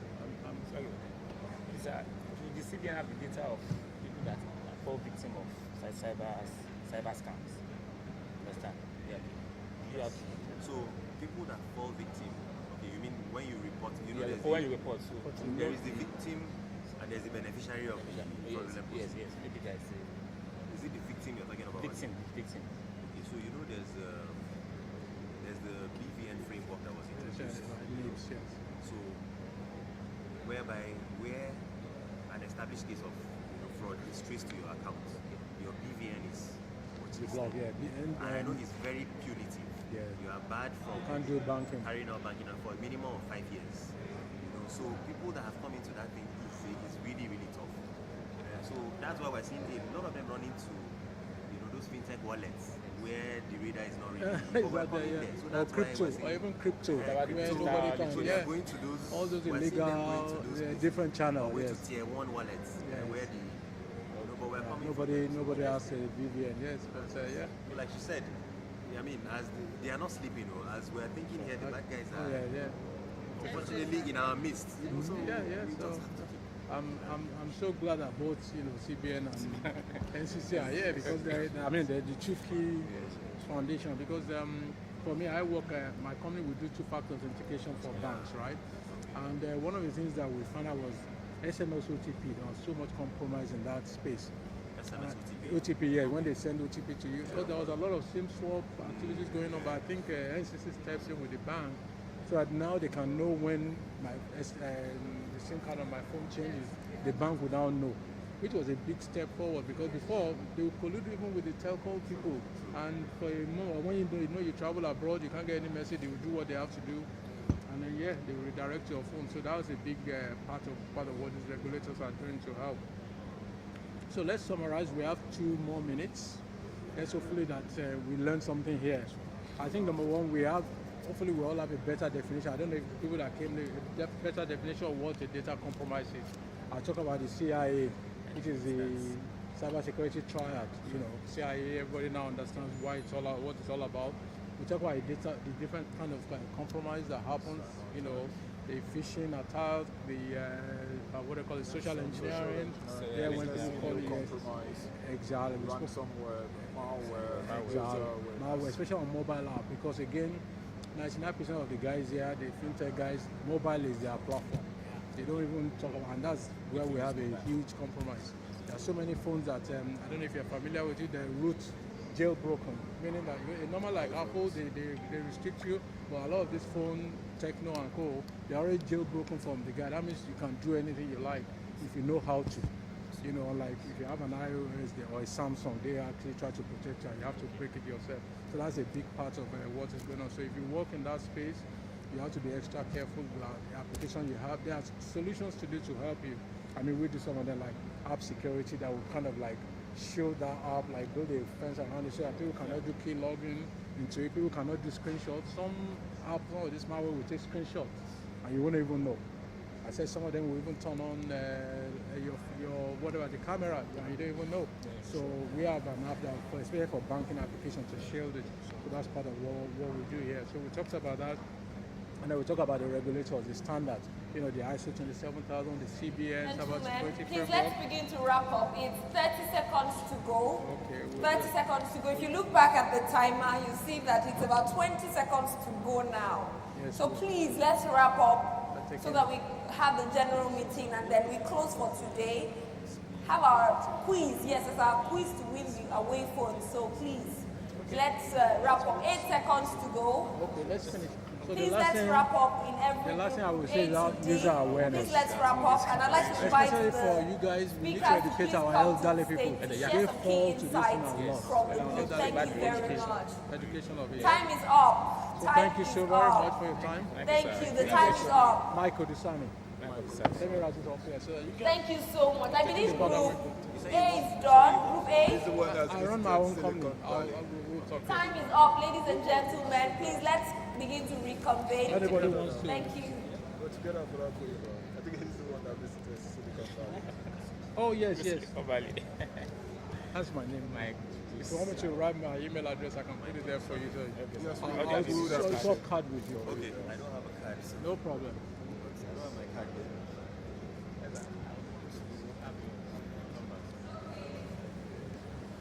So what we can do to continue conversations is networking. So we can get one another's number and mobile number, email address, and continue conversations later. But for now, please, time is up. It's already 4:44. So it's a good time to close here. Team A, please, are we good to go? Team B, Team C, Team D. Please, let's wrap up. Thank you so much, ladies and gentlemen. Thank you very much. Thank you very much. Please, let's wrap up. now. Afterwards, if Time is you need up. anything, Time just is come up. to me and then we can. Thank you very much. Please, let's wrap up. Thank you very much. Let's wrap up and take our seat. Appreciate all the teams, all the speakers that facilitated the session, and everybody that's been a part of it generally. Thank you. Thank you.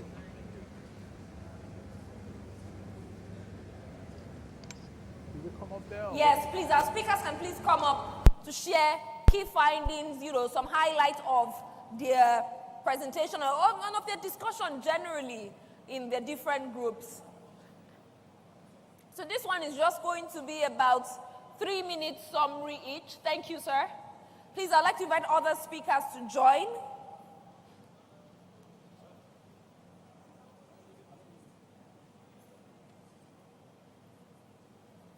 Okay.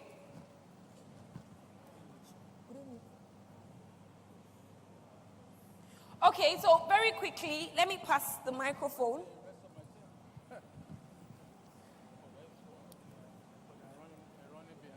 Okay. Just keep finding from your group. Oh, keep Yes, finding. summary, just about 3 minutes. Okay. So Thank you very much. I guess the first thing is. Please, the timer, 3 minutes. Thank you. Thank you, sir. So the title of our discussion was Data Compromise and Data Security. And I had a very lively group. We were very lucky to have somebody from the CBN as well as the NCC in our group, so that helped. So we started by defining what data compromise is all about. And we talked about the standards, the CIA triad for security. And then we talked about the different ways of compromise, the social engineering, the different techniques. We talked about malware. Luckily for us, the session before us was really on cybersecurity, so that made it a little bit easier. We talked about the ways and the techniques.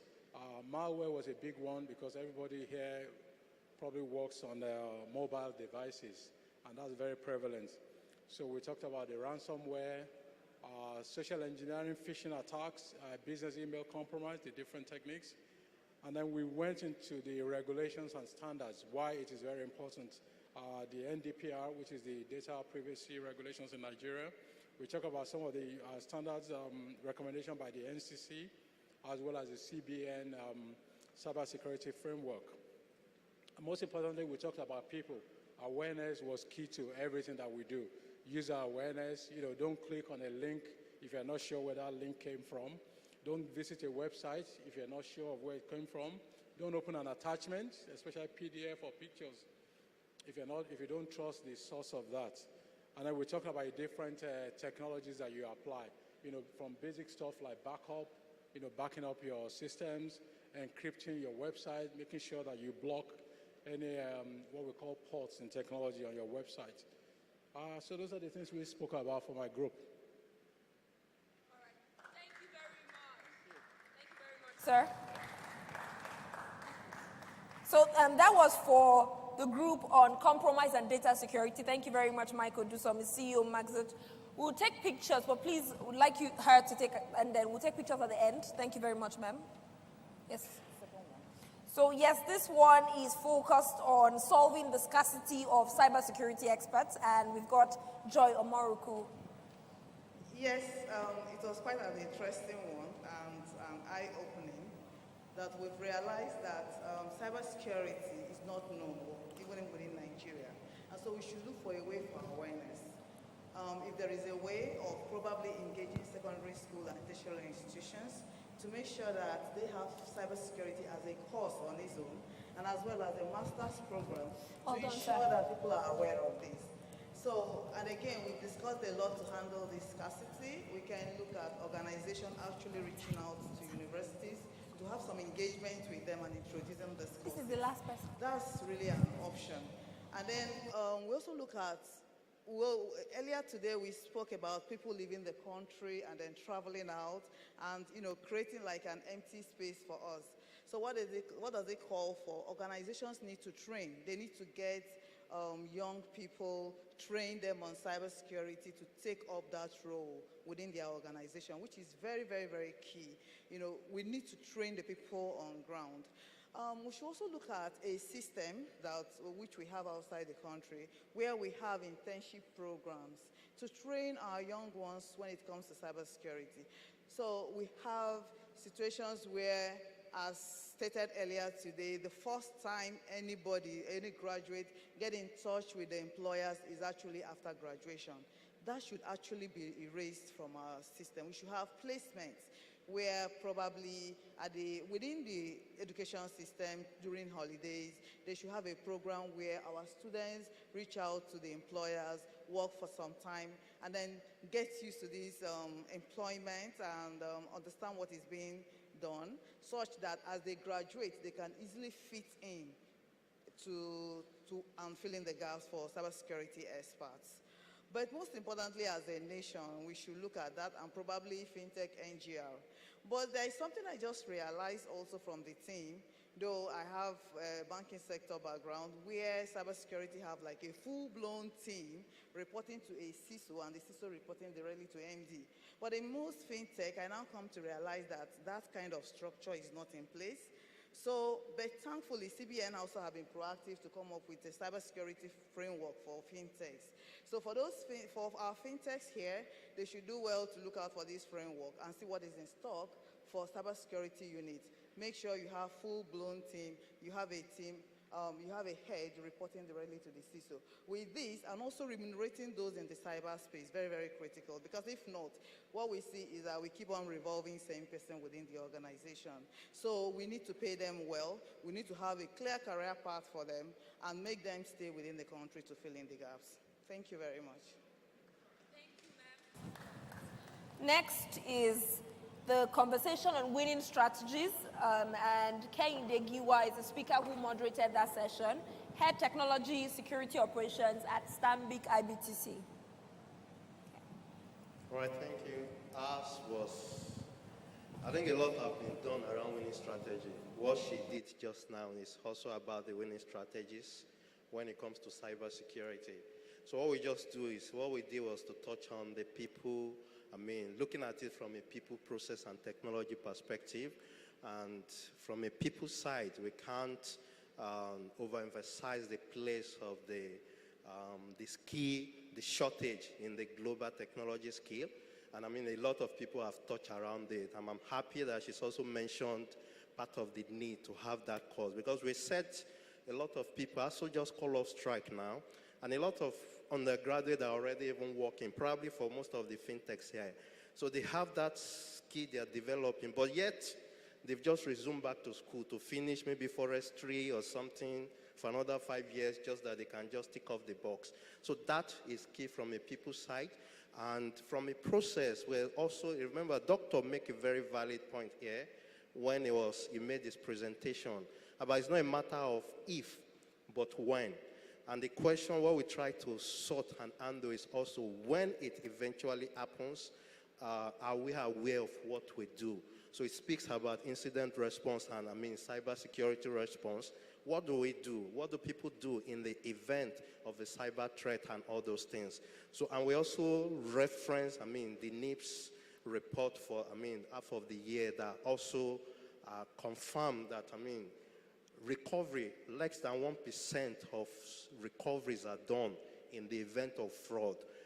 Down the line, between January and February and March and June, less than 1% recovery. It speaks to the effort that we also need to put together as technologies and also from our law enforcement, partnership with law enforcement just to ensure that in the event that this thing happens, first, we're clear, we know what to do, we know how to respond, and we also, are sure that, the law enforcement agencies also have the right skill and all those things to handle it. Lastly, on technology, we've talked, we can't take the place of ransomware and all these things away.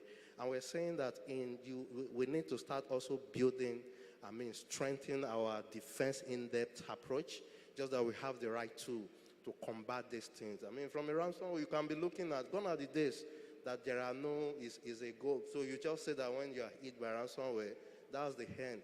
There are intelligence systems that first has to, they can make secure isolation of your immutability and some sort of intelligence, just that they can just give you some leeway in the course. You also have different breach and attack simulation systems so that you're able to simulate attacks before it happens within your estate, and you're applying learnings from those systems to strengthen your cyber defense and the likes. So basically, that's just a summary of some of the things. The good thing is that a lot of the winning strategies is centered around people. If I was doing this some years ago, the key cyber threat will have been what we're talking about. But today we know that people is key. And good enough, a lot of justice has been done to that in the room today earlier. Thank you. Thank you very much. Thank you very much, Kehinde Giwa. And finally, the fourth breakout room focused on understanding the nature of cyber threats. The speaker who moderated that session is Tunde Balogun, Managing Partner at Octasis Limited. So he'll come up for a quick 2-minute summary, round of applause, for a 2-minute summary on highlights and key takeaways from the conversation. And then afterwards, all the speakers will please come up again with representatives from Fintech NGR for pictures. Hello, good afternoon, everyone. Yes, we discussed about the cybersecurity trends in Nigeria.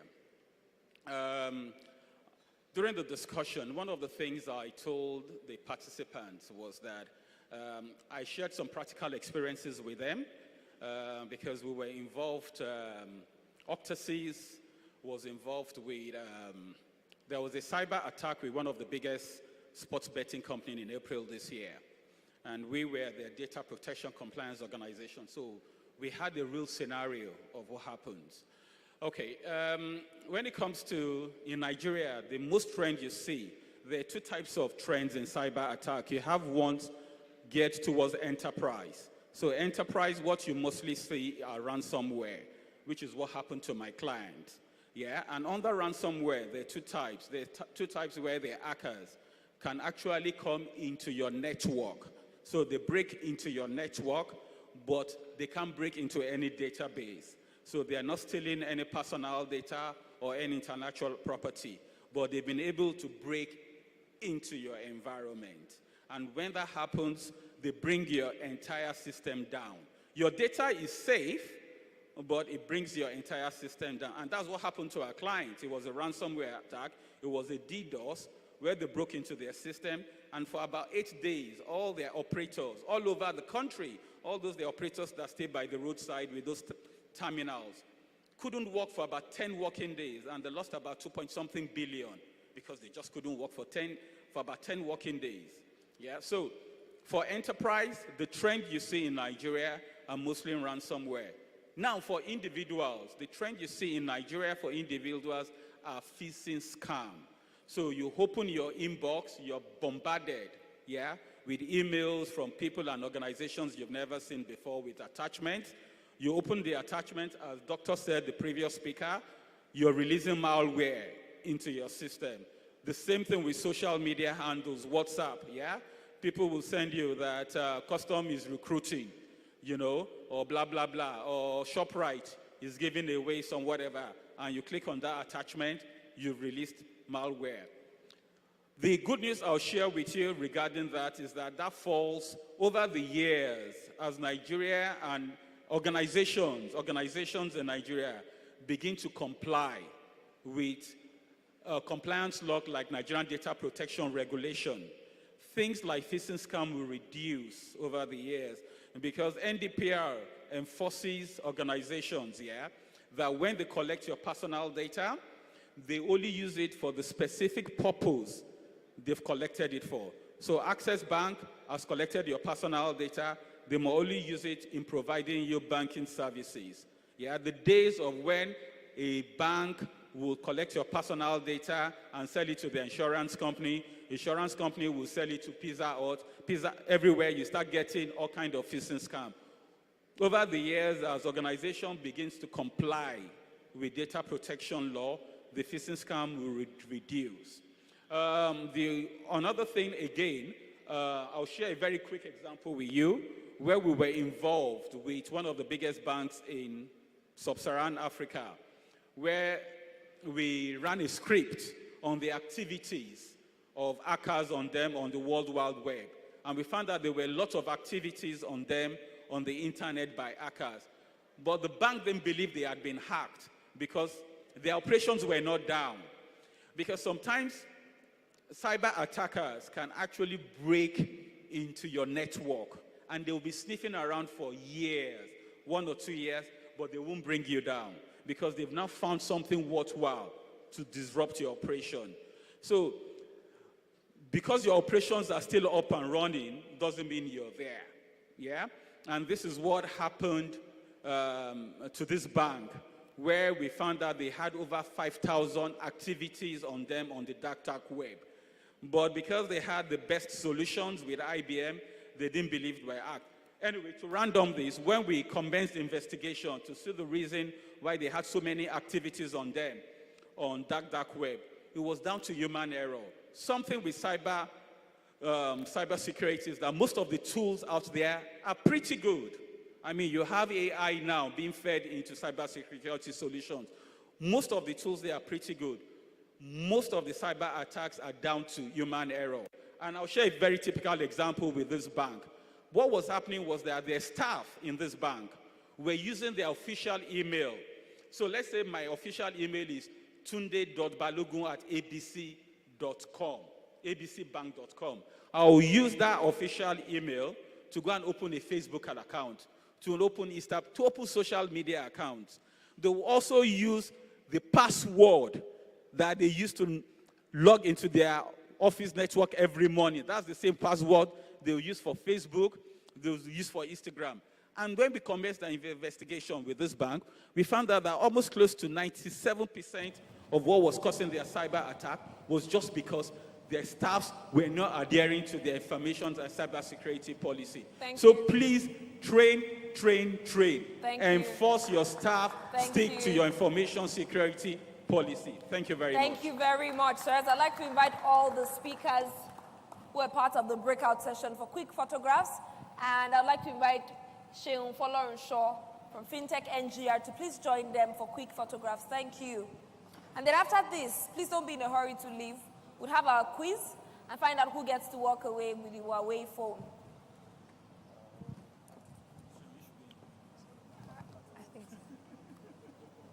I think we should shift to the right a bit so that cover.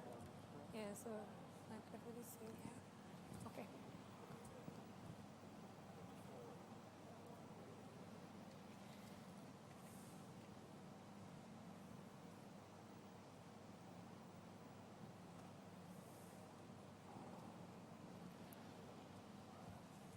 Thank you very much for your time. Tunde Balogun, Joy Omoroku, Mike Odusomi, and Kehinde Giwa. Thank you so much. We appreciate you. Thank you very much.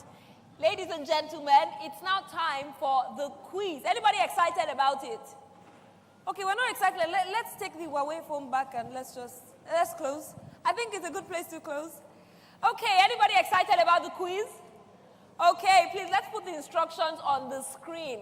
Now, this is how it will go. Nigeria Fintech Week quiz. Please go to, I'm not sure if we can see it very clearly from here. Please, okay, go to www.menti.com, MENTI.com. Please bring out your phones. So we're going to play this quiz online. It's going to be simple and fair. You're going to watch everything being projected on the screen. So please go to www.menti.com. Now, I want us to do it very quickly because when I start to give out the instructions for the quiz, it will just be 1 minute. So please just note it. As I mentioned, even if you are not interested in the phone, please win it for your neighbor. If it's not your neighbor and nobody around you wants it, please win it for me. So please, at least for the fun of it, please participate in it. www.menti.com. Use the code 17704853. Has everyone done that? Somebody said yes, speaking on behalf of everyone. Okay. www.menti.com. Menti is spelled MENTI.com. And then when you go there, you use the code 17704853. A minute. Okay, I hear someone say, please give us a minute.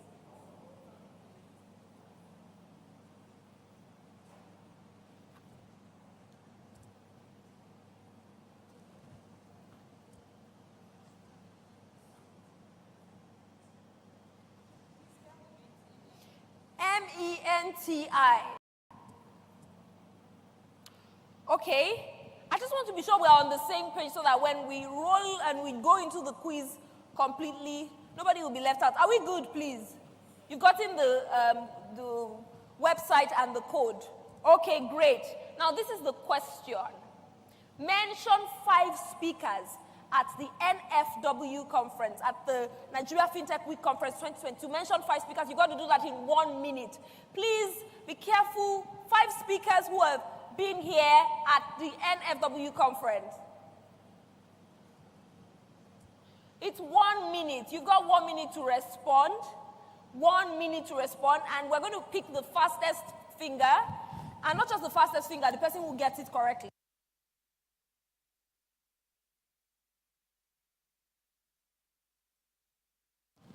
Okay, I've also been told that you should please write your name so that we can identify who answers the question. 5 speakers. 5 speakers. Please don't write J-A-Y when the name is J-O-Y. Because, I mean, it becomes another name and it becomes disqualified. 5 speakers at the Nigeria Fintech Week 2022. 5 speakers. 5 speakers. And please write your name so that we know who is going to claim the prize at the end of the day. 5 speakers at the Nigeria Fintech Week 2022. 14 seconds to go, 13 seconds to go, 10 seconds to go, 5 speakers. Please name and surname, let's not forget name and surname, and don't forget to write your own name. 5 speakers at the time up. Okay, so even if you write something now, you will no longer accept it because the time is up. All right, somebody did write. Okay. I see the names on, I mean, and the person was definitely having fun. So 5 speakers here. I see someone write Ade Bajomo, Dr. Shegu Aino, Mike Odusonya Giwa, Kehinde Mark. Okay, so we have a lot of names, but what we need to do is to find out who got it right and who got it fast. Who was the fastest person to get it and who got it right? Can we project that, please? Who got it right and who got it fast? Who got it right? And while we're trying to quickly come up with that and find out who walks away with our prize, let me quickly remind us that conference continues tomorrow. We begin with the networking breakfast, And to just continue conversations online, the hashtag to use is hashtag NFW2022. That's the hashtag to use so we can find your posts, your tweets, your mentions on social media. On LinkedIn, connect with us at Nigeria Fintech Week. On Instagram, connect with us as Nigeria Fintech Week. On Twitter, Fintech Week NG. On Facebook, Nigeria Fintech Week. All right, have we been able to sort out the time and find out who's the fastest fingers?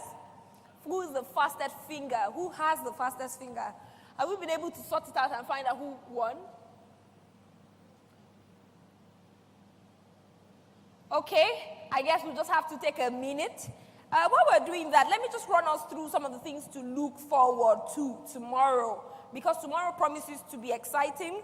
And if you missed out on a lot of today's session, please, I hope you didn't miss out on networking. And if you did, please, as you leave the conference today, meet someone on your way out, exchange your business card with someone, network with someone. Who knows where these relationships will go? Maybe it would bring an opportunity for business or for some relationship later on. So please, let's network. Tomorrow promises to be insightful. We begin with networking breakfast.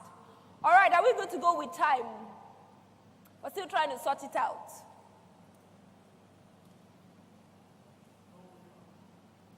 We've got to find a winner. We've got to find a winner.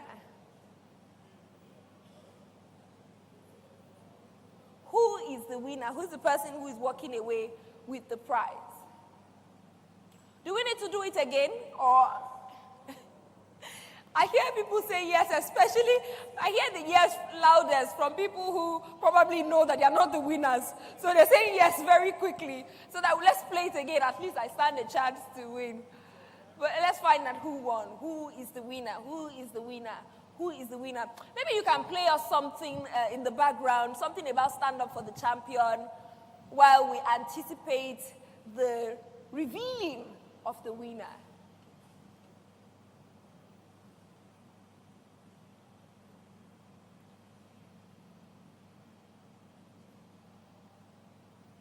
Who is the winner?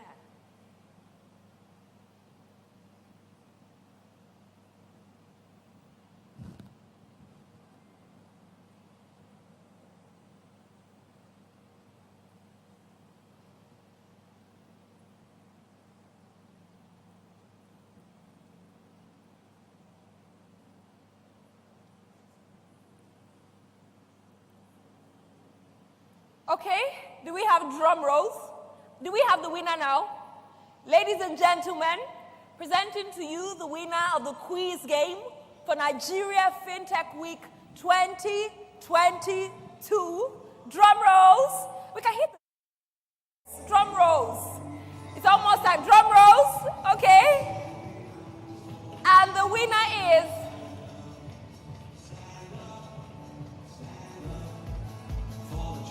okay, so what's the name of the participant? For the champions, stand up, stand up, stand up.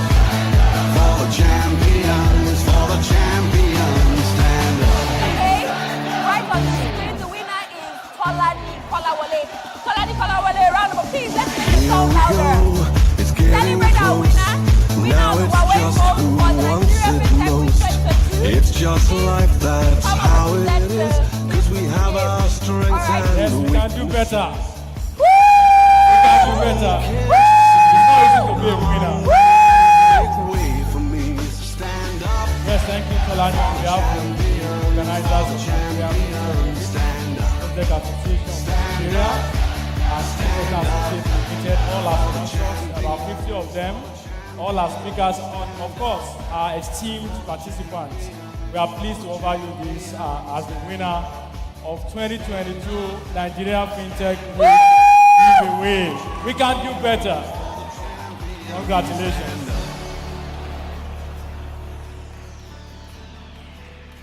Thank you very much. Congratulations. For the champions, stand up, stand up. For the champions, stand up. For the champions.